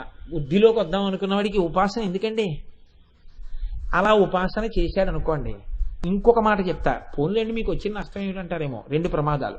అసలు ఆడవాళ్ళకి శ్లోకం ఎందుకు పనికి వచ్చింది? మగవాడు చేశాడనుకోండి, ఆయనకి బాగుందేమో, వాళ్ళ ఆవిడికి ఇబ్బంది కలగాలి ఈ ఉపాసన. పైగా జగద్గురువులు ఏమిటి, శంకరాచార్యులు వారు ఏమిటి, ఆ ఎరుపు రంగు గురించి ఈ మాట ఏమిటంటే ఎందుకు చెప్పినట్టు అంటే, గురువుల బిగింపు ఎలా ఉంటుందో తెలుసా అండి? కొన్ని చెప్పకుండా చెప్తారు. అది తెలుసుకోవాలంటే మళ్ళీ మీరు గురువుల వెంట పడాలి, పడితే తప్ప దానికి రహస్యం దొరకదు. ఆయన చెప్పిన మాటలో రహస్యం మీరు జాగ్రత్తగా పట్టుకునే ప్రయత్నం చేయండి. నిజంగా నేను ఎవరినో నా వైపు ఆకర్షించి వశం చేసుకోవాలి అని అనుకున్నాను అనుకోండి. ఒక ఉదాహరణకి నా ఎందటువంటి దిక్కుమాలిన ఆలోచనలు కలగకుండుగాక, కానీ ఒక మాటకి చెప్తున్నాను, ఎవరినో నేను వశం చేసుకుందాం ఆకర్షిద్దాం అనుకున్నాను. నా ప్రయత్నం ప్రారంభం చేయడం అలా ఉంచండి. ముందు ఎవరు ఆకర్షితుడై వశుడైపోయాడు అవతల వాళ్ళకి? భయపడకండి, ఎవరు? నేనే కదండి. నేను వశుణ్ణయ్యాను, నేను ఆకర్షితుడనయ్యాను. వాళ్ళ చేత నేను ఆకర్షింపబడ్డాను. వాళ్ళు నన్ను ఆకర్షించే ప్రయత్నం చేసినా చేయకపోయినా నేను వాళ్ళకి వశుడనైపోయాను. కాబట్టి నేను వాళ్ళని వశం చేసుకునే ప్రయత్నం చేస్తున్నాను. ఇప్పుడు ఇది పతనమా ఉద్ధరణ? వశం చేసుకోవడం మాట అలా ఉంచండి. ఈ ఇల్లు నాది అన్నాను అనుకోండి, ఆ ఇల్లు నాదో కాదో దేవుడు ఎరుగు. ఆ ఇల్లు వీడు నా యజమాని అని ఒక్కనాడందాం. ఈ ఇల్లు నాది అన్నప్పుడల్లా నాకు ఒక పాశం పడుతోంది కదండి. నేను ఓ మెట్టు కిందకు పడిపోతున్నాను. ఇది నాది అన్నప్పుడల్లా నేను పడిపోతున్నాను. లోకంలో ఉన్న వాళ్ళందరూ నా వాళ్ళు అయిపోతున్నారంటే నేను వశం చేసుకోవడం వల్ల నేను ఉద్ధరణ పొందుతున్నానా పతనం పొందుతున్నానా? పతనమే పొందుతున్నాను.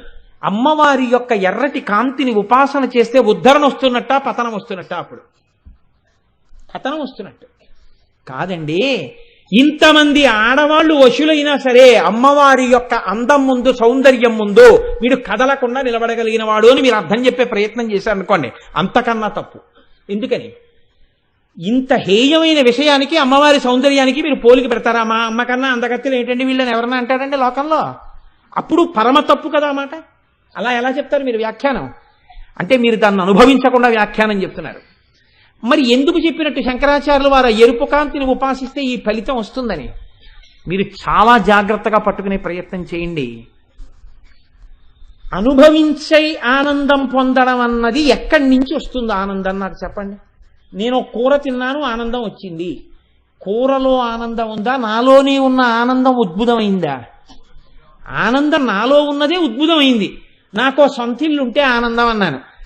సొంత ఇంటి వలన ఆనందం బయట నుంచి వచ్చిందా? లోపల ఉన్న ఆనందం ఉద్భుతమైందా? లోపల ఉన్న ఆనందం ఉద్భుతమైంది. 3 లోకాల్లో ఉన్న అందగత్తెలందరూ నావారైపోయారు అంటే 3 లోకాలలో ఉన్న ఆనందం అన్నది ఏది ఉన్నదో ఆ ఆనందము నేనైపోయి ఉన్నాను. అంటే ఇప్పుడు నేను పూర్ణుడనైపోయాను, జ్ఞానినైపోయాను. ఇప్పుడు నేను ఆనందమునకు బయట వెతుక్కోను. ఆనందము లోపల అనుభవించుచున్నవాడను. నేనే ఆనంద స్వరూపుడను. పూర్ణమదః పూర్ణమిదం పూర్ణాత్ పూర్ణముదచ్యతే పూర్ణస్య పూర్ణమాదాయ పూర్ణమేవావశిష్యతే. నేను పూర్ణుడనైపోయి ఉన్నాను. అన్నీ నేనే, అంతా నేనే. నేను ఆత్మని. నేను అంతటా నిండిపోయి ఉన్నాను. ఇక నేను అనుభవించవలసిందన్నది లేదు. అన్నీ నేనే. ఈ ఆత్మ నేను, ఈ శరీరం నేను కాదు, మనసు నేను కాదు. నేను చిదానంద రూప శివోహం శివోహం. నేను ఆనందరూపుడను. కాబట్టి అన్నీ నావిగా ఉన్నాయి. నేనుగా ఉన్నాను, నావిగా కాదు. నేనుగా అయిపోయి ఉన్నాను. ఇప్పుడు అన్నీ నేనుగా అయిపోయి ఉన్నప్పుడు ఇంకా నేను పొందవలసిందంటూ ఇంకొకటి ఉందా? లేదు. అంటే నేను పూర్ణుడనైపోయాను, నేను జ్ఞానినైపోయాను. ఈ జ్ఞాని కావడానికి కావలసిన అనుగ్రహం ఎక్కడి నుంచి వస్తోంది?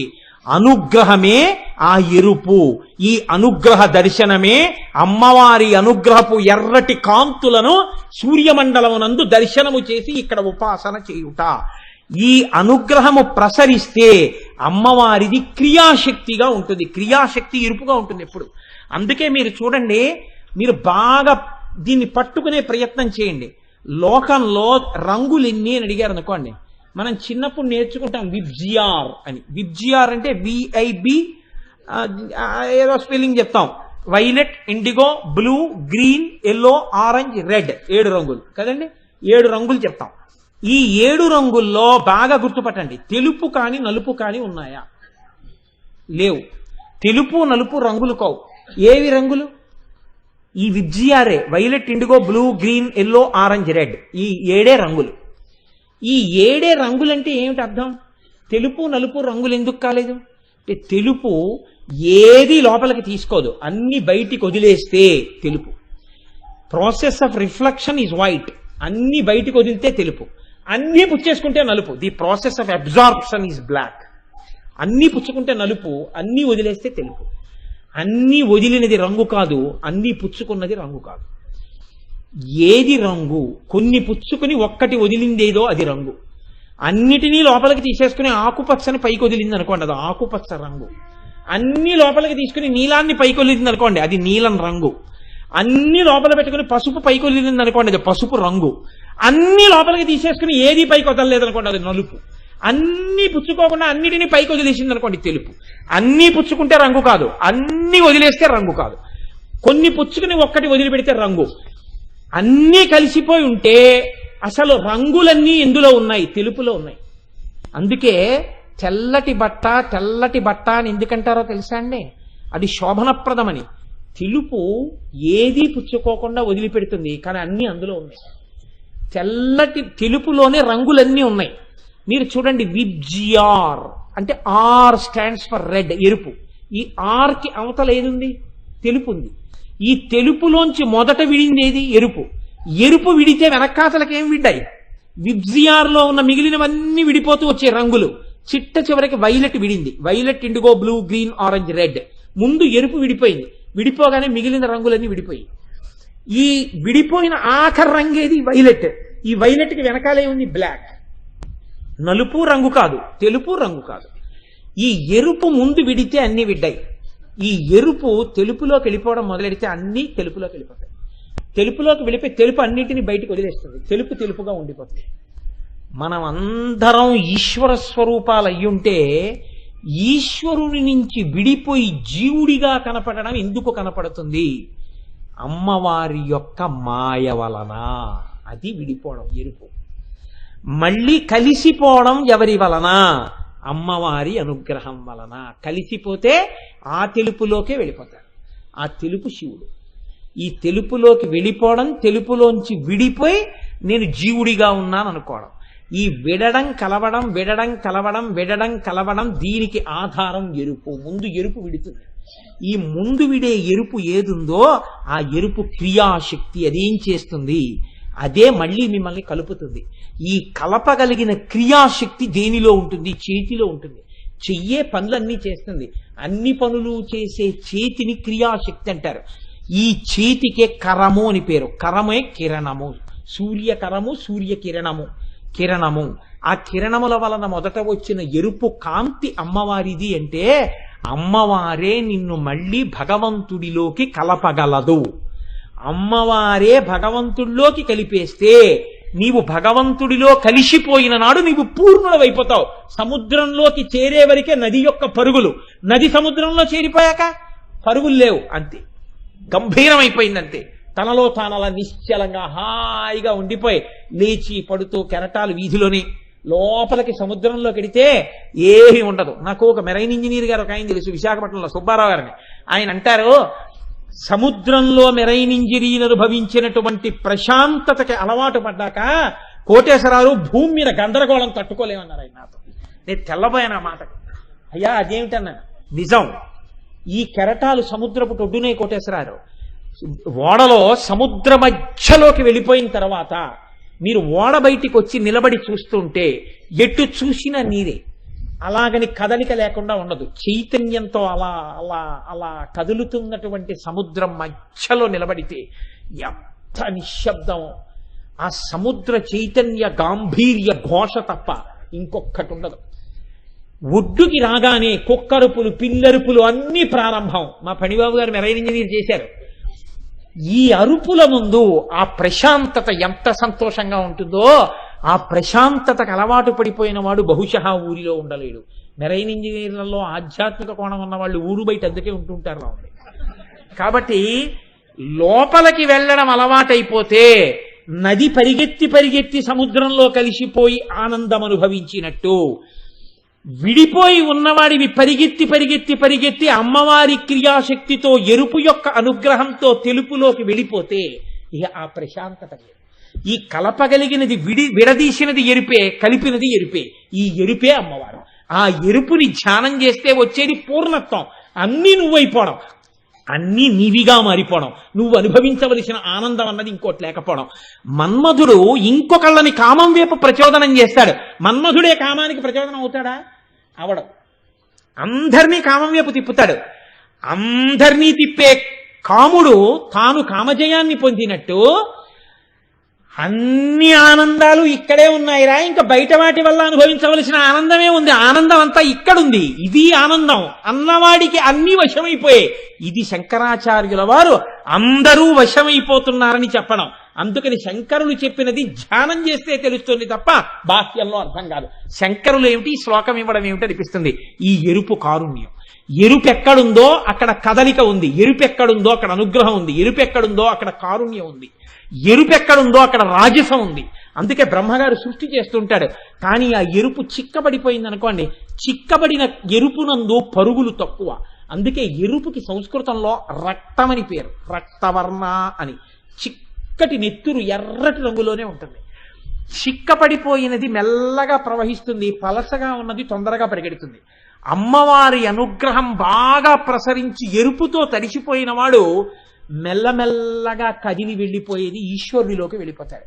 అమ్మవారి అనుగ్రహం ఆ ఎర్రటి కాంతులను దర్శనం చేస్తే మెల్లమెల్లగా మెల్లగా మెల్లగా అడుగులు ఎటుపడిపోతాయంటే భగవంతుడి వైపుకి కలిసిపోయేటట్టుగా అడుగులు పడతాయి. గొప్ప అనుగ్రహం అక్కడ మొదలవుతుంది. అందుకే అమ్మవారి ఆవిర్భావమునకు ముందు ఏది వచ్చింది అంటే ఒక్కసారి ఉద్యద్భాను సహస్రాభ, 1000 మంది సూర్యులు ఉదయించినప్పుడు ఉండేటటువంటి ఎర్రటి కాంతి కనపడింది. ఇప్పుడు వాళ్ళకి కాదు కనపడ్డాం, ఎవరికి కనపడాలి? మనకి కనపడాలి. ఎక్కడ కనపడాలి? అక్కడ కాదు కనపడ్డాం. అక్కడ కనపడిన కాంతి ఇలా వచ్చేసి మీరు కూడా ఎరుపులో తడిచిపోయి మీకు మీరు ఎర్రగా కనపడాలి. ఎలా కనపడతారు? సూర్యోదయంలో నిలబడి మిమ్మల్ని చూసుకోవడం కాదు. మీరు ధ్యానం చేస్తుంటే ఇక్కడ నుంచే చిదగ్నిగుండంలోంచి అమ్మవారు ఆవిర్భవిస్తుంటే ఆవిడ ఎర్రటి కాంతి వలయంలో మీరు తడిసిపోతే, ఆ ఎరుపులో మీరు కూడా ఎరుపైపోతే ఆవిడ అనుగ్రహ కాంతులు మీ మీద పడినట్టు. ఆవిడ అనుగ్రహ కాంతులు మీ మీద పడితే మీరు తెలుపులోకి వెళ్ళిపోతున్నట్టు. అంటే మీరు పరమేశ్వరుడిలో చేరి మళ్లీ పుట్టవలసినటువంటి అవసరం లేని మోక్షస్థితి వైపుకి అడుగులు పడినట్టు. ఇహమునందు ఆ ఎరుపు కాంతి మీ మీద పడగా ఇక్కడ కావలసిన అన్ని సుఖాలు, అన్ని క్షేమాలు, అన్ని యోగాలు సిద్ధిస్తాయి. ఏ ప్రమాదాలు రావు. అమ్మవారి అనుగ్రహం యజమాని మీద పడితే ఇంట్లో ఉన్న వాళ్ళందరి మీద పడినట్టే. ఇంట్లో ఉన్న వాళ్ళందరూ రక్షింపబడతారు. ఈ కాంతి అందరికీ దర్శనం కావాలనేటటువంటి కోరికతోటే వసిన్యాది దేవతలతో అమ్మవారు లలితా సహస్రం చెప్పిస్తూ, అసలు ఈ కాంతి పడని వాడికి నా దర్శనం కుదరదు, నన్ను చూడలేడు. నన్ను చూడలేని వాడికి తల దగ్గర నుంచి కుదరదు, చేతుల దగ్గర నుంచి. చేతులు క్రియాశక్తి. ఈ చేతులను ఎవడు చూస్తాడో, ఎవడు చేతుల వలన క్రియాశక్తిని దర్శనం చేసి తన జీవితాన్ని మార్చుకుంటున్నాడో లోపల, వాడు నన్ను తల నుంచి పాదముల వరకు చూడగలుగుతాడు. అందుకని ముందు కాంతి, ఆ కాంతి మీద పడాలి. ఆ కాంతి మీద పడిన తరువాత, కాంతి మీద పడడానికి మీరు చెయ్యవలసింది ఒక్కటే, ఆ కాంతి ఉన్న చోట మీరు కూర్చుంటే చాలు. సూర్యోదయం అవుతున్న చోట మీరు కూర్చుంటే అలా ఎర్రటి కాంతి వచ్చి కాంతిలో మీరు ఉండిపోతారు. అసలు ముందు ఇక్కడ ఉదయాన్ని మీరు అనుమతించాలి. ఇక్కడ చిదగ్నికుండ సంభూత ఆవిడ ఆవిర్భావ ధ్యానం మీరు చెయ్యాలి. చేస్తే ఎరుపు కాంతిలో మీరు మునిగిపోతే ఆనాడు మీ జన్మకి ధన్యత. ఆ ఎరుపు దర్శనం కానంత కాలం, ఆ ఎరుపుని అనుభవిద్దామన్న తాపత్రం ఏర్పడనంత కాలం జీవయాత్ర వెడుతూనే ఉంటుంది. దానికి చక్కటి మలుపెన్నడు ఆ కాంతి చూసిన నాడే, ఆ కాంతి విన్ననాడే. ఆ కాంతి గురించి ఏదో ఒకనాడు చెవిలో పడితే, నేను చెప్పానన్న అతిశయంతో చెప్పట్లేదు, బాగా జ్ఞాపకం పెట్టుకోండి. కొన్ని కోట్ల కోట్ల కోట్ల జన్మల తరువాత ఎప్పుడో ఒక్కసారి మాత్రమే అమ్మవారి ఎర్రటి కాంతి గురించిన రహస్యాన్ని వాడు వినగలుగుతున్నాడు. అది లేనంత కాలం వాడు వినలేడు. ఎవడికి అమ్మవారి అనుగ్రహం ఉంటుందో వాడు మాత్రమే వింటాడని గుర్తు. అందుకే తర్వాత ఎవరు అమ్మవారి అనుగ్రహాన్ని బలంగా సంపాదించుకున్నారో వాళ్ళ యందు క్రియాశక్తి ప్రారంభం అవుతుంది. అంటే అమ్మవారి అనుగ్రహం అమ్మవారి చేతులుగా దర్శనం అవుతుంది, చేతులలో ఉన్న ఆయుధాలుగా దర్శనం అవుతుంది. అవి ఆ ఆయుధాలేమి, ఆ చేతులేమి, అవి తెలుసుకుంటే వచ్చే గొప్ప ప్రయోజనమేమి, ఇది తెలిస్తే మళ్ళీ కాంతి కనపడుతుంది. ఈ కాంతి దాటితే అప్పుడు అమ్మవారి కబరీబంధం కనపడుతుంది. ఈ కబరీబంధం కనపడడానికి ముందు ఇవాళ ఈ కాంతి దర్శనం దగ్గర నుంచి ఇక నామములన్నీ లావణ్యలహరిలో ఎలా ఉంటాయంటే విన్న ఉత్తర క్షణంలో ఒక కొత్త ప్రయోజనాన్ని సాధించేస్తుంటాయి. మీరు వింటున్నప్పుడు గమనించండి, మీకు తెలియకుండా ఎర్రటి కాంతిలో మనం ఉన్నప్పుడు మనం ఎర్రగా ఉంటాం అని మీకు అనిపించగానే జీవయాత్రలో మీరు ఒక కొత్త అనుగ్రహాన్ని, అమ్మవారి అనుగ్రహాన్ని మీరు సాధించేసుకున్నారు. అందుకే భాస్కర రాయల వారు అంతటి మహాపురుషుడై మనకు అనుగ్రహించారు. ఇది కేవలం ఒక శ్లోకంలో చెప్పడం కాదు, గురుముఖతః తెలుసుకుని ధ్యానమునందు అనుభవించవలసింది. కాబట్టి శ్లోకంలో చెప్పడం కాదు, ఇలా ఎందుకు శ్లోకం వచ్చిందని గురువు గారి దగ్గరికి ఎడతాడు ఈ మాట చెప్తే. అంతటి శంకరులు ఇలా ఎందుకు రచించారండి ఈ శ్లోకం అని ఎవడు గురువు దగ్గరికి వెళ్ళాడో వాడికి గురువు అనుగ్రహంగా ఈ ముడి విడితే వాడు ధ్యానం చేసి పూర్ణుడవాలి. అందుకని శంకర భగవత్పాదులు సౌందర్యలహరిలో అంత చమత్కారంతో ఆ శ్లోకాన్ని మిమ్మల్ని పూర్ణుల్ని చేస్తూ అంత చిత్రంగా శ్లోకాన్ని తీసుకొచ్చి మనకి సౌందర్యలహరిలో ఇచ్చారు. ఆ ఎరుపు కాంతి వెనక ఇంత రహస్యం ఉంది. మీకు అర్థమయ్యేటట్టుగా నేను చెప్పగలిగానో చెప్పలేకపోయానో, చెప్పలేకపోతే నేను క్షంతవ్యుడను. కానీ అమ్మవారి అనుగ్రహంతో రేపు మీరు బాహువుల గురించి, ఆయుధాల గురించి విన్నప్పుడు ఈ కాంతిని అలా అనుభవించలేకపోయిన వారికి ఆ చేతులు ఆయుధాల గురించి వినేటప్పుడు ఆ కాంతి మీకు తెలియకుండా పడిపోతుంది. అలా పడిపోయేటట్టుగా వసిన్యాది దేవతలు స్తోత్రం చేశారు. ఆ చమత్కారం ఏమిటో, అలా ఎందుకు ఇచ్చారో ఆ రహస్యాల్ని మీకు రేపటి రోజున అమ్మవారి అనుగ్రహంతో పలికే ప్రయత్నం చేస్తాను.